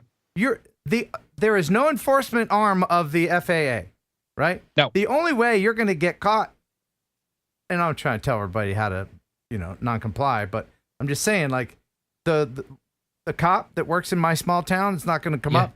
I could point to a GPS module on my quad. Go, oh, there you go. If he even knows about remote ID, well, there it is. You just point to something electrical. Yeah, there it is, right there. It's all noise. I do think, like, we've got a weird law in the UK, and I don't know, actually, you might be able to tell me in the States. So in the UK, it's illegal to use electric scooters on the main roads. Oh. So they've never been legalized, in fact. There's been a number of, very early on, there was a couple of nasty accidents with young kids, which obviously rattled a lot of people, and they've been banned on the public roads. Now, there are trials in certain areas where you can hire them and use them, but they're predominantly illegal. Now, the way they did that was very quickly. They started to come through, they saw an issue, and they banned them. And I still think it's bonkers. It's madness, because they can get on a push bike, but they can't get on an electric scooter. However, they managed to deal with that early doors. The drones, it's too late. We've been flying these for 5, 6, 7, 8 years. Retrospective legislation on this is going to take 20 years to filter through to everyone, because everyone who's doing it already is just going to go, nah, I'm not doing that. What about fixed wing guys? What about that community? Your foam, you're going to have to throw a thing on your foamy too? I speak to them a lot, but I do fly a bit of fixed wing. I think, again, we're not as far ahead as you. So the problem is you guys have this whole mess of FRIAs and remote ID. We don't have that here yet. So RID has been specified as a requirement as part of the rules, but it's still used. It keeps getting pushed back. We don't also have the FRIA thing. There was no talk about that style of it. What you were going to have was, if you were members of certain clubs, you'd have some dispensations that way, not necessarily a location, more through the clubs. So we don't have the same problems you guys are facing. What they're doing in the US predominantly is, we're going to stop you flying everywhere, and you're only then going to be able to fly. That's right, because with it or at a specified location. Right, but the FRIAs are disappearing, right, Ryan? They're yeah. Well, they're disappearing, sort of, right? So I think the FRIAs was the invention, really, of the AMA. The AMA wanted to have a place where they can say, hey, we've been doing this for decades. We don't want to change. We don't need all your extra regulation. Just let us continue to do what we do. And so that's where the FRIAs grew out of. Now we have, some, and I'll say FPV crowd, especially, that are saying, hey, why can't I have a FRIA and create one in my own backyard to fly? That's not how the FRIA works. And so you've got people that have gone and request for a FRIA, and they're being denied, and they're saying, wait a minute, why can't I do this? Well, because you aren't a CBO. You aren't an AMA. And that's really who they were intended for. Yeah, and I also think it was a pacifier. I don't think they really ever intended it to be more than a handful. I think this was, if we give them this, we can get this through with little noise. And then when it comes to handing them out, we can find reasons to turn them down. And that's exactly what they're doing today. Yes. Yeah. Exactly. And as always, innovation will outpace regulation. Always. Yeah. They'll never be able to catch up. And so they're always, going to be a little bit behind. But just for people who are worried, I say don't really worry, because if you think about this in real life, IRL, a practical application of in the concept, in the idea of what the FAA wants to do, yes, it's a violation of your privacy. Absolutely. We don't want the Karens to know where you are and all this blah, blah, blah. Is it going to happen? Maybe a little bit. I don't think it's going to be as bad. There might be some one or two Karens out there that make it their mission just to mess with a certain neighbor or whatever. But practically, and Ken, that's where I will disagree, because I do think that there are going to be Karens that is their intent, that they know that there's been a drone, flying over 6 times over this past year. I'm going to find that drone. I'm going to find that owner. And so in that case, it is going to be dangerous for an absolutely. operator. Yes. But I don't think it's going to be as widespread as people I don't think. There's not, like you said, there's not these tracking. They're not going to triangulate you. The FAA, if they catch you flying without it, what are they going to do? They're going to give you a warning. They're going to give you a warning. Well, I think we know some people in our community that have been given hundreds of warnings. And yet they're still out there. I don't want to name names, but they're still out there doing that crazy shit. And really, that's going to be a secondary violation. The reason they're going to go after you is, hey, you're violating airspace. You're over people. The adding in, hey, your drone is not RD compliant, right? That's going to be that added. Hey, here's another. It's like getting pulled over for speeding, and then they notice you have a taillight out. There's just going to. That's added value. It's funny, Ken. I've said the same thing. People will either comply or they won't. It'll be what it'll be. It'll carry on. It'll be fine. The world will continue to revolve. People will still do what they want to do, and there's loads of way to go before we really see any problems with this. So we're probably 4 years off the police and the authorities even fully understanding what these rules even mean for them. Absolutely. And Ryan, the September 16th, if you're just joining us, the September 16th date for RID has been pushed back. In your experience, how far do we have to wait? I would expect that probably to be. My thought is, I look for it to be December, right? That it's the same thing. When they first came through with the compliance date for manufacturers, it was September. They pushed it back 3 months to December. I really seriously think that's what we're going to see in compliance for drones. Remote ID modules will be a great stocking stuffer, just in time for Christmas. There you go. So has it been officially delayed now? I haven't seen. Yes. I haven't caught up. So and what reason have they cited for a delay? I haven't seen a formal official delay, but everything that I'm hearing is saying it's coming. Okay. So I would suspect we're going to see this in the next few days. Because we know they'll never be ready. No one will ever be fully ready for this. There's a point where you just have to go, turn it on, loose enforcement in the first 6 months, and then you move it forward from there. Right. As everything comes in. Because even in 3 months, who's going to be ready? What's going to change? It's not the FAA's problem if modules are available. Let's be open and honest here. The FAA's problem is the rule. They either comply with it or they don't. They either make it out there or they don't. So if they don't, what are they waiting for? Because they're not training the police. They're not training the authorities. They're literally moving a rule into legislation. So no one will ever be ready for this. I don't know that that's the case. One of the things that we've seen with the FAA is that they have been starting to move on adjusting the UAS toolkit for LEOs, right? And so they are putting out additional information as to how, as a law enforcement agency, do you deal with a drone that's non-IDA compliant, or how do you, and it's tagged on to the existing regulations that they already have. That toolkit is really old at this point, right? So it didn't yet incorporate the flight over people, and it has to do that. Obviously, as we get into the categorization, now that we have remote ID compliance, we're going to start to see category 2, 3, 4 drones that can fly over people. So they're going to have to get that out to the law enforcement community, make sure that sticks, and then go forward. Here, start doing our ramp checks. We are seeing the local law enforcement do ramp checks. It's still sporadic. It's happening more so at locations that are known drone spots in major cities with major airspace concerns.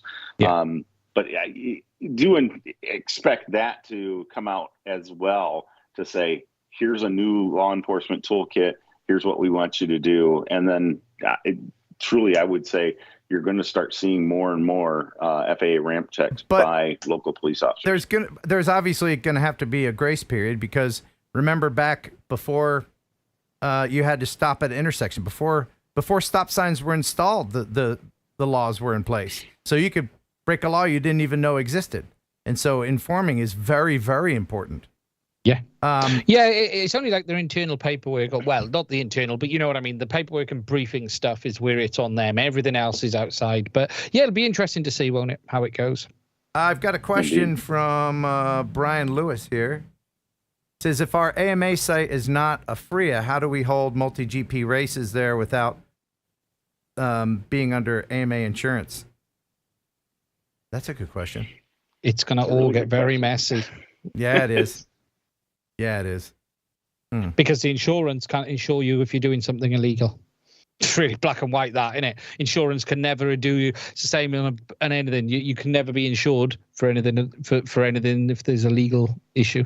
Yeah. Just a quick time check in. Yeah, go ahead. I was going to say, with AMA, understand that the insurance for AMA operations is secondary too. So the primary is up on you, right? Yeah. So it's your homeowners, and so if you're going to go out and say, oh, I don't need to be compliant, but I have AMA insurance. Oh yeah, check yourself, because you crash that thing. Your homeowner's insurance is going to say, I'm not covering you. You're going to end up selling your house to pay for that damage. Yeah, and there's going to be a lot more of this confusion happening in heavily populated areas. I'm lucky enough to live in BFE out here, so I might piss off a cow. But other than that, it doesn't really affect me. You still need to power loop a cow, Ken. Well, not with an open prop. Not with an open prop. I'm not going to do that. I'm going to get Ducted, of course. Yes, get peed on my ass. But quick time check there in Wales. We are at 2:22. Okay, we won't keep you much longer. I just, I know there's some people watching this that watch every week that are camera drone guys that might want to dip their toe into the FPV world. Ryan maybe being one of them, if he can keep from vomiting every time he puts on his goggles. So, Ian, what is the best way to gently test the waters of FPV? Because I know there's a lot of guys who are like, what do I need to buy? What do I need to do? And what would you say? To be honest, the best way in is the DJI Avata. To be fair, it's probably the best in one solution. The kit, the way it flies, it is acro capable. It gives you all of the nice DJI nannying, which will stop you blowing it into multiple bits. I would love to recommend the DJI Potato, the FPV drone, but it does completely destroy itself in a crash. Yeah. Literally disintegrates. Whereas the Avata is a lot more solid. Before that, even to get the basics down, I would get you can sim. The great thing is you can simulate it. There's some great sims out there. Or even a toy drone. Just a $30 one that doesn't have any GPS lock. You can bit bop around your house, get to know what all the only problem controls. with the toy drones, I have found that the very toy ones are really hard to fly. They're just a lot more difficult than something like this. But you're still spending, something like this is still $200-300. You're still into a couple of $100 here. But these are great because you can fly them around the house. You got ducts which you could break. The ducts are like $4. The motors are like $6. Everything on these is cheap. You can fly it through the kid's bedroom, through the house, but you can also take it out as well. You don't want to do it more than 30 foot because the wind will take it away and lose it. But the great thing with these is they're not going to scare anyone. You can fly. You can fly around people. Not that you should illegally, but you can literally. It can be there, and it's not going to scare anyone really. Right. And they are great fun. You get into this, and I think this is probably the part of FPV now that will grow. I was a big camera drone guy. I still am. I don't do it so much anymore. I've had pretty much every Mavic. I've made a lot of content on the Inspires. In fact, I've probably made more content on the Inspires than any other creator. I can actually probably comfortably say that. But the camera stuff got a bit boring for me. I love doing photography, but it's really, the Mavics now, it's like a Tesla. You can tell it's like the auto-driving Tesla, really, isn't it? You can you're not flying a Mavic, you're telling the Mavic what you want it to do. I want you to go forward. When you push that stick forward, you're not actually flying it, you're just telling it, I want you to go in that direction. That's true. That's the difference between camera drones and the acro drones. And, I think everybody is into drones or fixed wing or, just traversing the airspace for the joy of flying and getting that shot. But if you find that you want a little bit more, and I've seen videos from people, they send me videos and then I see them flying like their Mavic or their Mavic Mini through the fence. Yeah. Through things around real close to stuff. And I'm like, that guy needs to get into FPV. Because he's like, oh, okay, I'm trying to make I've been flying this thing for a while. Need to make it more exciting. I'm going to go through that little tiny thing. Those are the people that, for the love of flying, maybe slide on over to FPV. Yeah, and it's a great, and look, there's a lot of parts to drones, and I'll be honest, I would love to do more with camera drones again. Like the new A3 is very interesting, but also the price of camera drones has got really difficult to stay involved in. They're thousands of dollars now, and there's a new one every 6 months. And as a creator, one of the reasons I stopped doing camera drone content was I couldn't afford to keep doing it. So what actually happened was I used to be a part of the DJI affiliate program. I used to make content, and if people bought from that, I'd get a commission, 5%. And I was always completely open about it. This is how it works. This is who I am. In fact, I'm probably one of the only people I used to publish my earnings on RC groups because people would question, you're a shill, you're making money. No, this is how much I've made. And what it actually allowed me to do was sell the old one, and the difference I made on the affiliate income would cover the cost from the old to the new one. Do you know what I mean? It would cover the gap. Yeah. But people think that I'm like some super rich YouTuber. I'm not. I really am not. You'd be surprised. I've told a few people like what I'm making, and they're like, "What?"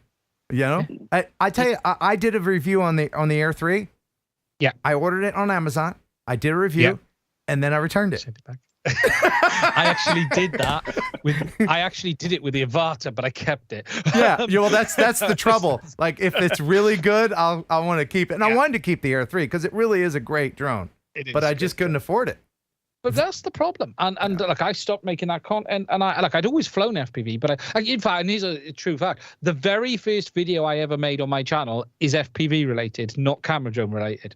But I was flying a lot of FPV, but not really talking about it. And I did a lot of camera drone stuff and gimbal stuff. And it was just at the stage, I can't do this. I either need to stop. There's a video probably offline now where I sat down and looked at the camera and went, I don't know where to go. The channel's not growing. That was because I am a shit YouTuber. Pardon my French, but that is the right question. And then it was like, this is getting nowhere. But what I've learned since then is YouTube is a bit like being an actor. Most successful actors have become successful actors not because they're great. They just keep going. Yeah. If you talk to the very best, most people, actors, they fall out. They try to make it and it doesn't work. Very few of the very big ones got it easy. Some of them did, but most of them over the years just kept plugging away. And YouTube's like that, you know, and I've been doing this 9 years. I just didn't stop, and you just keep going. And same thing with me. I did this show every week for 5 years. Yeah. Because I always did it. And now I do it every other week. I don't want to stop because I love doing the show, but holy hell, that was killing me. It was killing me. But that's my work ethic, you know. And that's it. You just keep plugging away and keep doing it, and you'll find an audience. And you know, everyone has theirs. And as I said earlier, we've got JB, who's a huge influence in FPV, massive channel, 250,000 subs, which is amazing because it gives us an idea of. And JB brings in so many people. I almost look at JB like Linus Tech Tips. Although that's a bit of a sore subject in the YouTube world right now. Okay. But he brings a huge amount of people in, and then there's a subset of those people who want the real nerdy stuff that heads my way, and you know that's the great thing about our community is that no matter what aspect you're interested in, camera drones, fixed wing, building, flying, or just breaking them. There's always people out there that will help you, and you can be used as a resource. And I put a link to your channel in the description. I appreciate that. Everyone to please subscribe and to watch Ian's content. And now, it'll help you sleep. It will. It'll guarantee you a place in heaven for sure. But before we go, it's time to do a quick contest. Okay. And I'm going to give away a $50 gift certificate to camerabutter.com. They make some really good ND filters, like really good ND filters. Yeah, really good. I have one on my 03, and I have smashed the shit out of it, and it still works, and it's not scratched. So. Funny enough, I have a set here I'm currently reviewing for the A3. They're proper Gorilla Glass. If people don't look, the irony is I use them myself. Such a good product. Yeah, it really is. So do you have a rando frame there, an FPV frame in the background there somewhere? Something maybe with not identifying marks on it, just like a half-built one or a broken one or something? Yeah, 1 second. I'm looking for one specifically because it'll probably be a good option. Don't say the name of it, but when Ian shows you the frame, the first person, and everybody's don't pick me, the first person to identify the name of this frame will win from Camera Just Butter. move the straps because the straps have. Oh, the straps have the name on it. Okay. Yeah. Let me just move the straps because the straps have the brand name on it. In honor of Bob Barker, who recently passed, here we go. Here is the frame. First person to identify the name of this frame. If you could hold it a little bit closer to the camera. What is the name of this frame? And you're gonna have to look at the chat, Ian, and let me know the name of it because I don't know. Yeah. Are you looking? I'm looking down at the chat. Yes, we have someone. Mark we do? Just spotted it. All right. Who won? Market Zero. Market Zero. What is the name of it? It is the Nazgul. Okay. Awesome. Very good. Well, congratulations. What was his name again to the winner? Let me scroll back up. Yeah, please scroll back. Yeah. That's just gone nuts. Yeah. If Ian called your name. Pick me. Market Zero. Market Zero. Okay. Congratulations. You've got $50 from Camera Butter. Email me. I'll send you the code, and you can go on camerabutter.com and redeem your prize. Here's my email, kenheronupload@gmail.com. You can also send videos for next week. We do have a couple videos, but we're going to let Ian go because it's Betty Bye time for you. Isn't it? I appreciate that, Ken. Ken, as always, it was a pleasure. Thank you for inviting me on. I do appreciate it. Ryan, it was nice to meet you as well, my friend. All right. We'll see you later, Great bud. to meet you, Ian. All right. Get some sleep. Take it easy, guys. Yeah. See you later. Yeah. Check out his channel. There's a link in the description. And we'll see you later, bud. All right. There he goes. All right.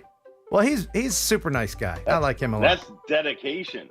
Absolutely, man. To be on at that time of night. Now, let's see here. I do have a couple videos, and I have another $50 gift certificate to give away from Camera Butter. here in just Holy a little smokes. bit. Yeah. We're giving away money.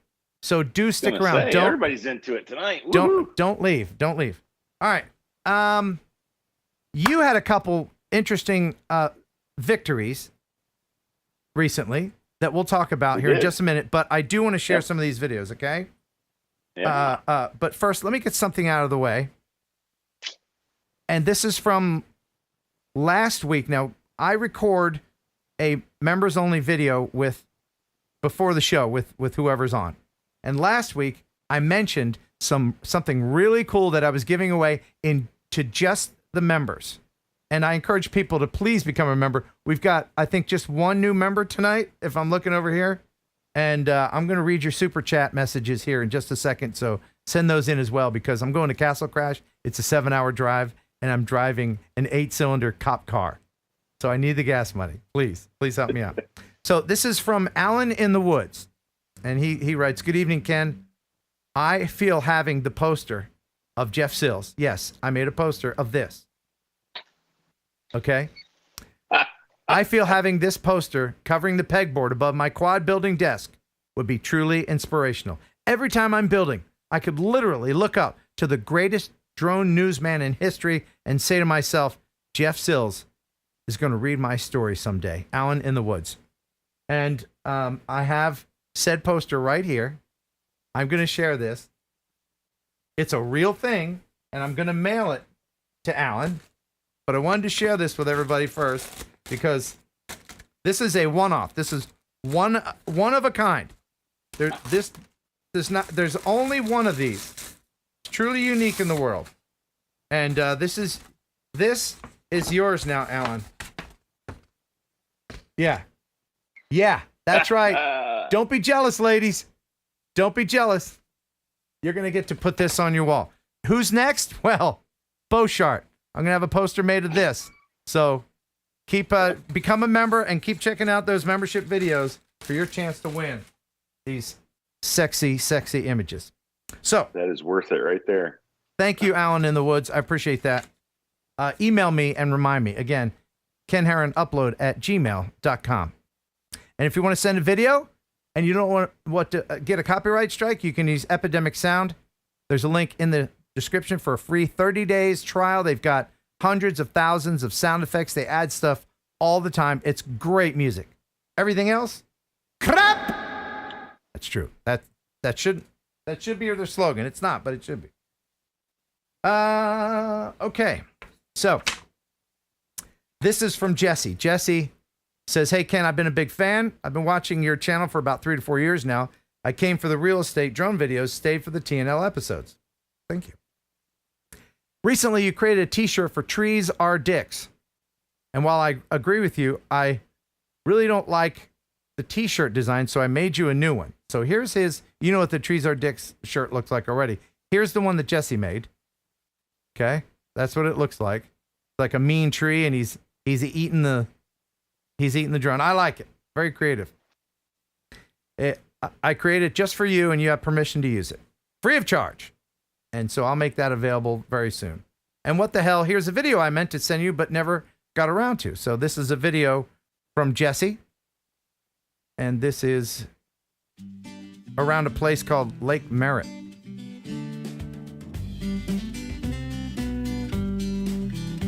Isn't that lovely? What a great location. Ryan, your thoughts, if any?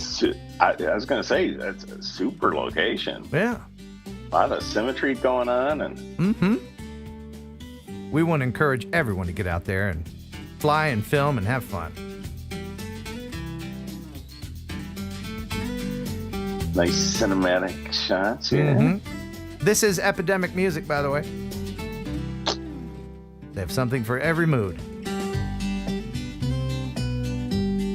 Can you fly over a wildlife refuge, Ryan? You can. There are some challenges in that. Yeah? Okay, Yeah. all right. You better not be disturbing the wildlife. Let's put it that way. Yeah, don't disturb them by flying 10 feet over their heads. But Right. this is beautiful. Oh, this is nice. Yeah. Yeah. Great subject matter. Lovely. Nice reveals, everything. Yeah, he's got it going on. Very good. Thank you very much, Jesse. And again, thank you for the tree certificates graphic. I appreciate that. All right. So, do you want to go back to Denmark? Let's go back to Denmark. What do you say? Let's do it.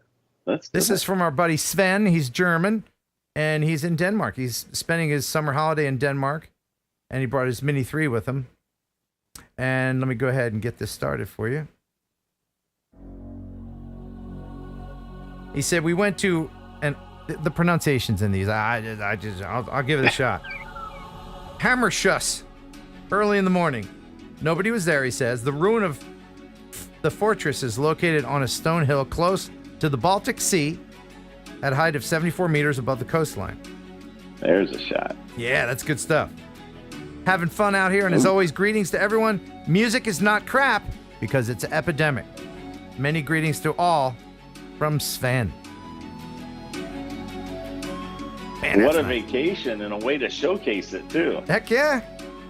Got to bring your drone with you, but, you know, if you go to another country, make sure you know what their rules are. Yeah.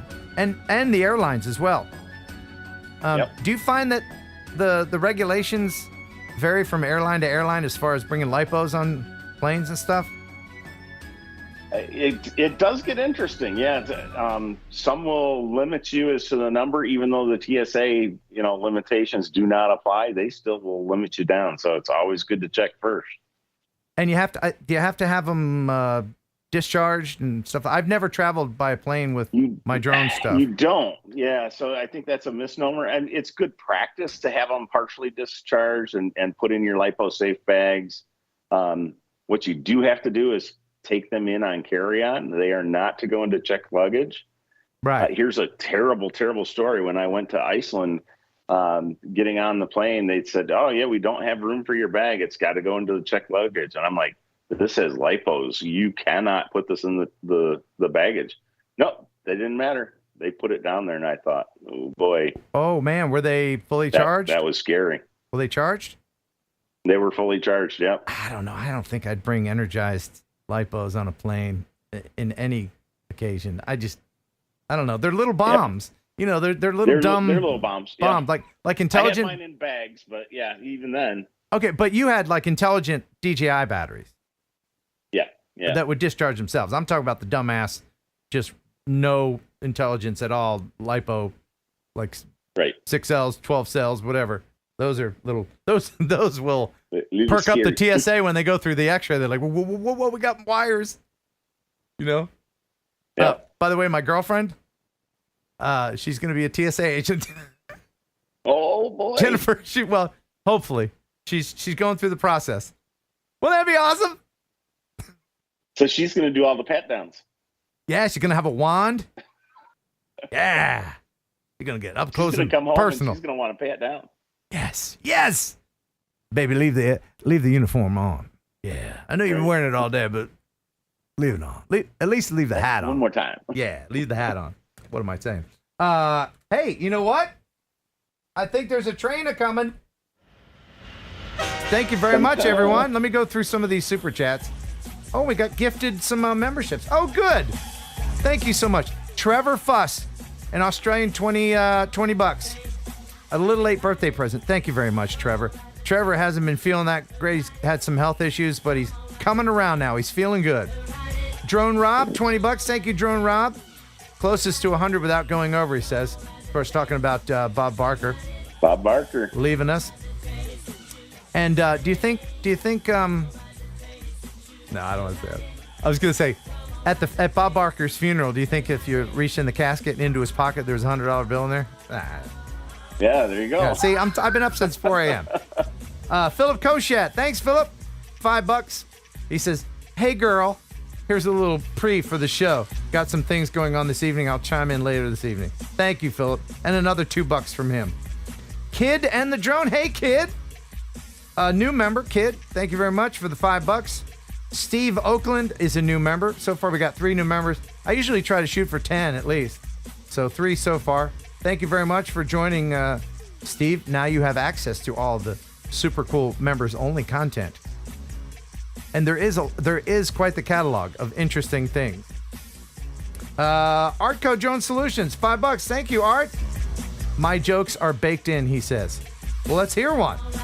Yellow Rose Drones has been a member for 27 months. Thank you very much. He says, Ken, I do hope we can get together in October. Yes, he's coming through Tennessee and is going to fly at Minefield. You know, you can fly there in Brownsville, Tennessee, anytime you want. He does not mind. The town loves drones. Very drone friendly. You can go there anytime. Okay, well, not 1 in the morning. Wait, you know, normal hours. Joe Blaylock has been a member for 34 months. Better than I could have done. I think he's referring to something we did earlier, but thank you very much. Mark is a new member. Thank you very much. He's in the Pigeon Jerky Gang, an exclusive club. Tony Lee is a member for 6 months. Hey, everyone, it's my birthday. Happy birthday to Tommy Lee. Happy birthday. Yeah. Ken Torbeck, $5. Question, how do you get sick from a sim and not beans on toast? That's a good question. Maybe somebody can answer that. And Junk Pick Mike, thank you very much for sending that footage earlier. I did use that in a membership video. Happy TNL friends. Colezilla FPV has been a member for 24 months at 2 years. Yay, I made it 2 years, he says.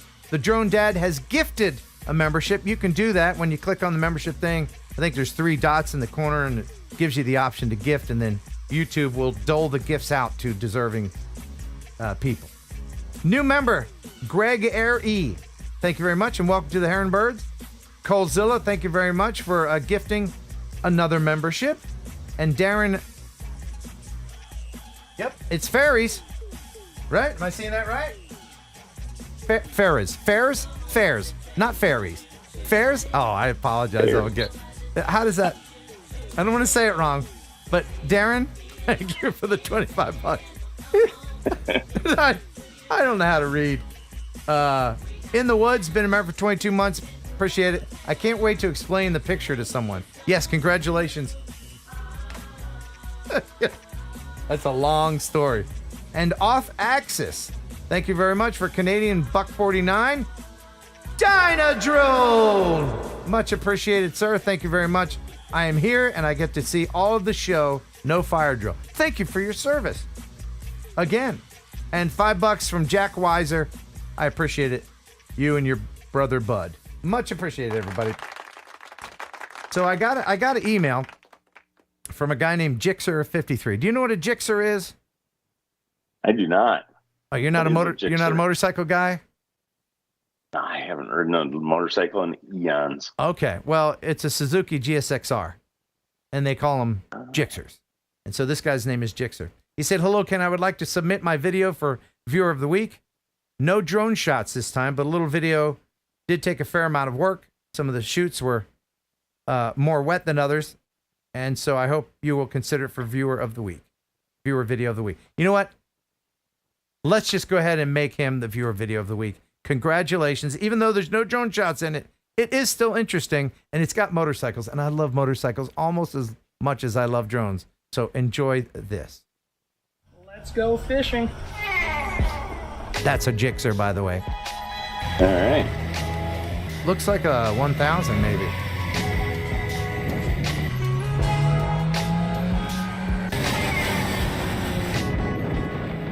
So I've done these where you have to set up the camera, drive by the camera, go back, pick up the camera. Oh, yeah. You know what I mean? Yep. It is a lot of work. Need a 360 camera on those. Yeah. But, you know, when he's passing the camera, he's got to go back and pick it up. He had to go across the pond and put a camera over there. I mean, you know. And there he is fishing. Oh, that's nice and relaxing. Look at that. Just peaceful fishing. Oh, all right. Now back on the bike.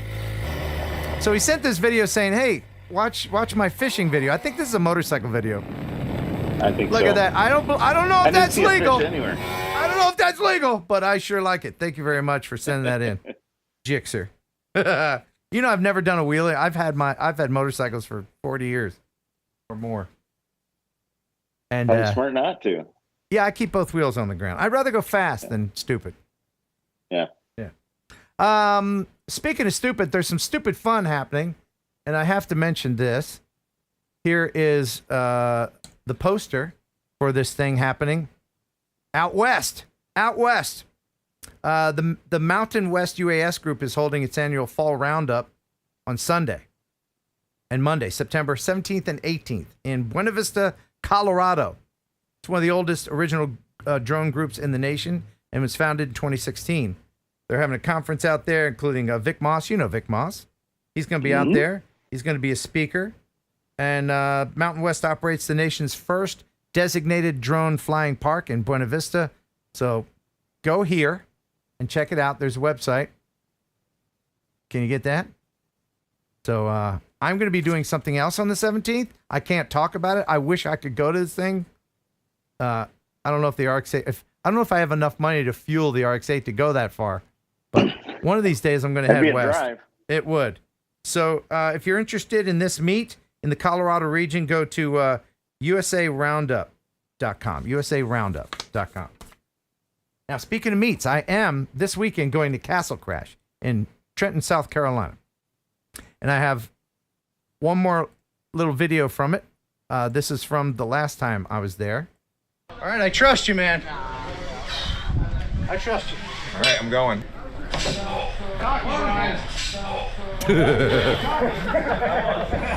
Are you the coolest guy here at Castle Crash? No, that's you. Look at this. That's Mike from GemFan. Yeah. Oh, ladies, your ovaries are quivering, aren't they? Yeah, they were quivering. Yeah. Well, they quivered when I arrived, and they just continued to quiver when the cool guy on the motorcycle was there. Yeah. I'm really looking forward to Castle Crash. It's a very unique event. It's happening all this weekend, and I'm going to drive 7 hours on 2 hours of sleep. That'll be super fun. Ooh, yeah. All right. Now, we're going to talk about, just very briefly, because I'm trying to keep this under 2 hours, very briefly, some of the victories that you've had. But first, a little preemptive RAS. Let's go ahead and step into the RAS chamber all together, huh? Let's step in here, because if you've had any troubles, you've been going through the hurricanes and the storms and the fires and horrible things, just hop in the RAS chamber, because it makes everything wonderful and fine, and nothing can go wrong here. There's that microscope. Oh, yes. There is one rule, however. Do you know what that rule is, Ryan? I hope it's no farting. Oh, it is. It's not even a rule. Yeah. It's merely a suggestion. So please, sit back and enjoy, but try to refrain from farting in the RAS. Enjoy.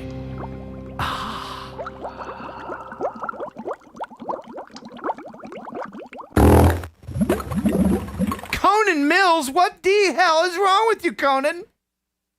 Conan! Ryan, did we just say? We just said it. No farting. No, I mean, it's not a rule. Sure, it's not. You didn't break a rule, but I mean, we kindly asked. But Colin, you dirty, dirty bird. Dirty bird. All right. Now that we've left that little Zen moment wash over us, please tell us about some of your recent victories there in Michigan. Hey, like the state park thing. We had a fun little challenge in court where we had an operator that was cited for flying a drone in a state park. Oh, no. State parks throughout Michigan right now have erected signs that say no drone zone. That sign is not it doesn't equate with their actual regulations. So drones are permitted in Michigan state parks. They just have a number of very small things, like you're not able to launch from a particular viewing platform, or you can't fly over a bathroom, right? So those very small sets of regulations are there for the drones, but otherwise it's free and clear. In this case, the DNR ticketed a pilot, an FPV flyer, at Howland State Park. He took it to court. I was there with him, and the judge walked down through the motion to dismiss and said, look, it looks like you can fly. The regulations do allow this. The sign is bogus. And so that was a huge win for us as we challenged that particular signage. And so we are going to file again against the Michigan DNR to make sure that those signs do come down. And I anticipate a win, but it was a huge win. This was 2 weeks ago in Holland. So that's wonderful. We'll keep adding to them. Heck yeah. How are things going with your fight? Because it seems like an uphill battle a lot of the times. And when you put out one fire and then there's 2 more fires happening and you're trying to set precedent in certain areas that will fall like dominoes. And, you know, like I call them common sense dominoes because it's like, okay, that didn't work here. Tick, tick, tick, tick, tick. Other cities are like, but it doesn't seem like it's like that. It seems like one city makes up these stupid rules and another city is like, well, they're getting away with it when maybe we can do it. Right. Is that the way it's going? Yeah, so our fortune is, you know, we had the initial things against 2 different counties. One county, Ottawa County, had appealed it. It went to the Michigan Court of Appeals. We won there last year, and that became statewide precedent. So that was a huge domino that, you know, cost all the other counties and local governments to really pull back. So now our next piece is going after the Michigan Department of Regulation or Michigan National. I won't even say it. Michigan DNR, Department of Natural Resources. So we'll take on that for state parks. And then as we do that, probably the other one that remains are universities. And I think this is a big problem across the country where most every university has an anti-drone policy, regardless of whether there's even student population at the college. You know, summertime, nobody's there. Right. So that's going to be our next big pieces as we put together legislation that tries to combat that, as well as chase that in the court of law to try to get that removed based upon state preemption laws that we have in place. Those are the big ones at Michigan level. We're working the same things in other states. Okay. So Iowa right now, we're trying to lobby for a law that's UAS preemption. That should come up here this fall. And if we can get that passed, that will be huge. That will add another to the 17 existing state with preemption. And then we have another big fight going on in New Jersey, that is a preemptive state. And they have a couple of different localities that are trying to enact their own ordinances. I think the good part is we've gotten to those counties and said, you really can't do this. Here's the law. And they've tabled their language. So they're getting it. They're understanding, hey, if we do go forward with this, we're going to get sued. And so they're making the right decision to not spend taxpayer dollars defending indefensible positions. And speaking of dollars, it's a good thing that you're independently wealthy and you don't need any donations or anything. And you're doing this all out of the kindness of your heart and you don't have a real job and this is all you do. Yeah, my pocketbook is light these days when I do all these things. And none of those things were true. And if you would like to help Ryan help you, there are links in the description where you can make a donation and do that. Help Ryan help you. And where do they go for that? So we have a free funder site, much like a GoFundMe, but it's using a free funder. And you can search for my name under free funder and you'll find it there. It is our organization called the Michigan Coalition of Drone Operators, MCDO. And like I said, our next steps are going after the DNR and then challenging the university. So we do need funds to have that happen. I anticipate that we're probably going to need $10,000 to $12,000 to get through those particular things. I think right now we're at 4,500 or 5,000, something like that. So we definitely need the funds to make this happen. Right. And I'm looking right now. We've got 315,000 people watching this stream right now.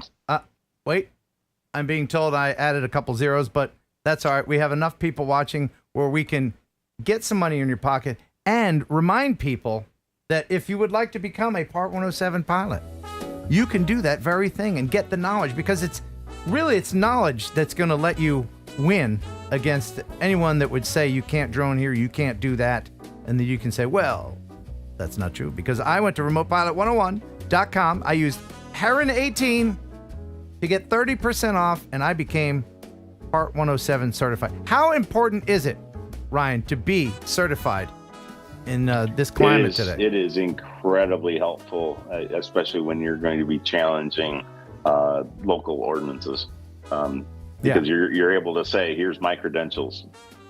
Right, and you get this card. You get this card from the government. It's got a hologram on it, and it really looks official. And that has shut down some authorities for me.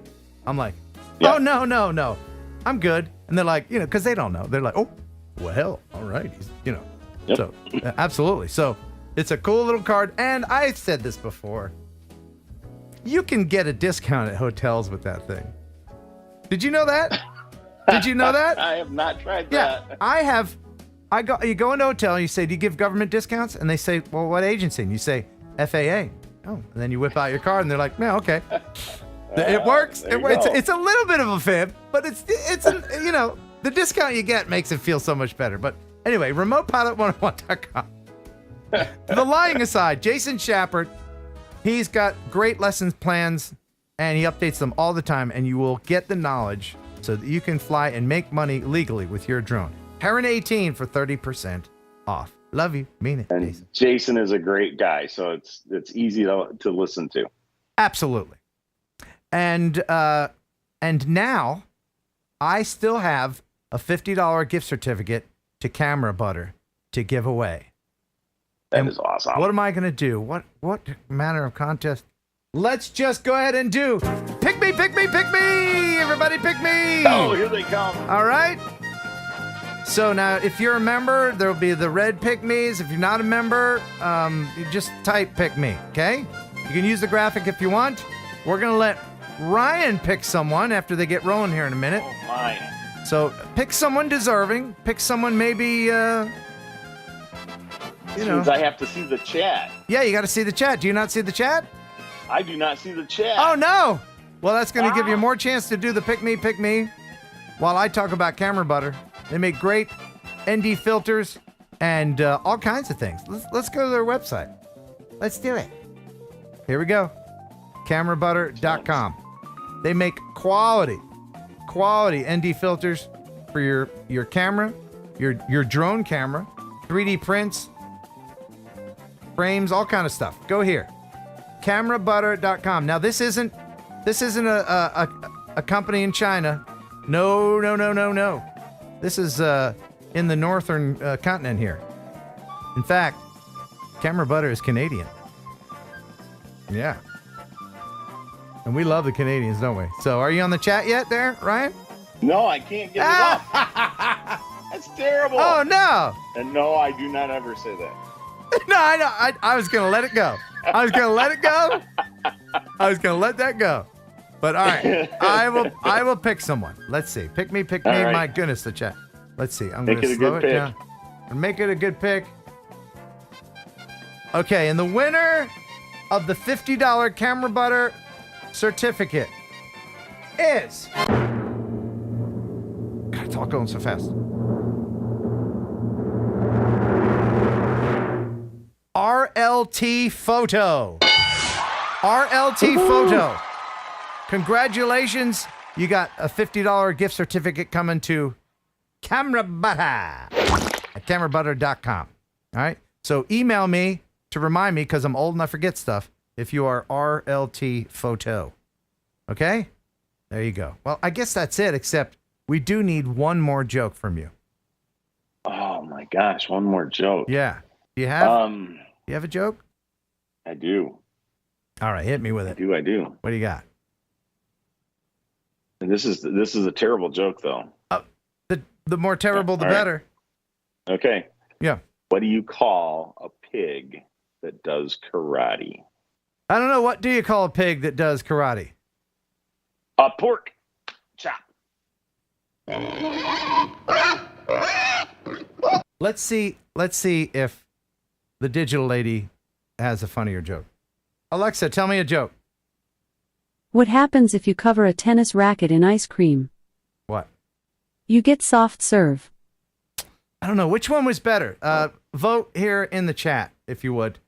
I think they were both terrible dad jokes. Yeah, which one was better, the pig joke or the tennis racket joke? By the way, we're only accepting jokes with $50 or more super chats. I'm just kidding.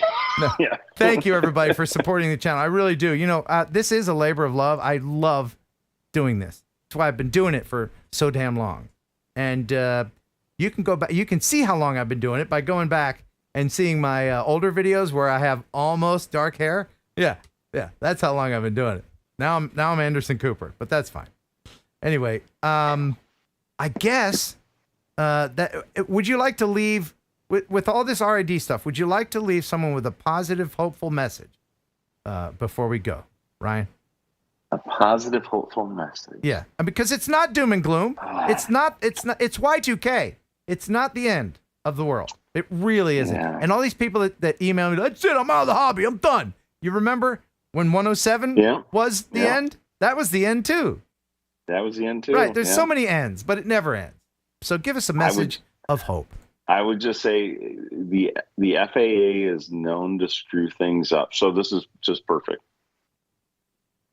That's it. All right, very good. That's it. All right. We hope you enjoyed the show half as much as you would have if it had been twice as good. Well, there's another one in the books. Thank you so much for hanging around, everybody. I cannot tell you sincerely from the bottom of my heart. Thank you for watching the channel and subscribing and for supporting the endeavors of this channel. It's very important to me, and I appreciate it. And I'm super excited about going to Castle Crash this weekend in Trenton, South Carolina. I hope to see you there. Thank you very much, Ryan LaTourette, for your first co-hosting gig. It went well. It went well, I think. And thank you to Ian MadsTech for being on. All kinds of links in the description. Jeff Sills, thanks, buddy, for being the butt of my poster joke. I just love it. Until next time, bye. That's it.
enjoy pigeon jerky,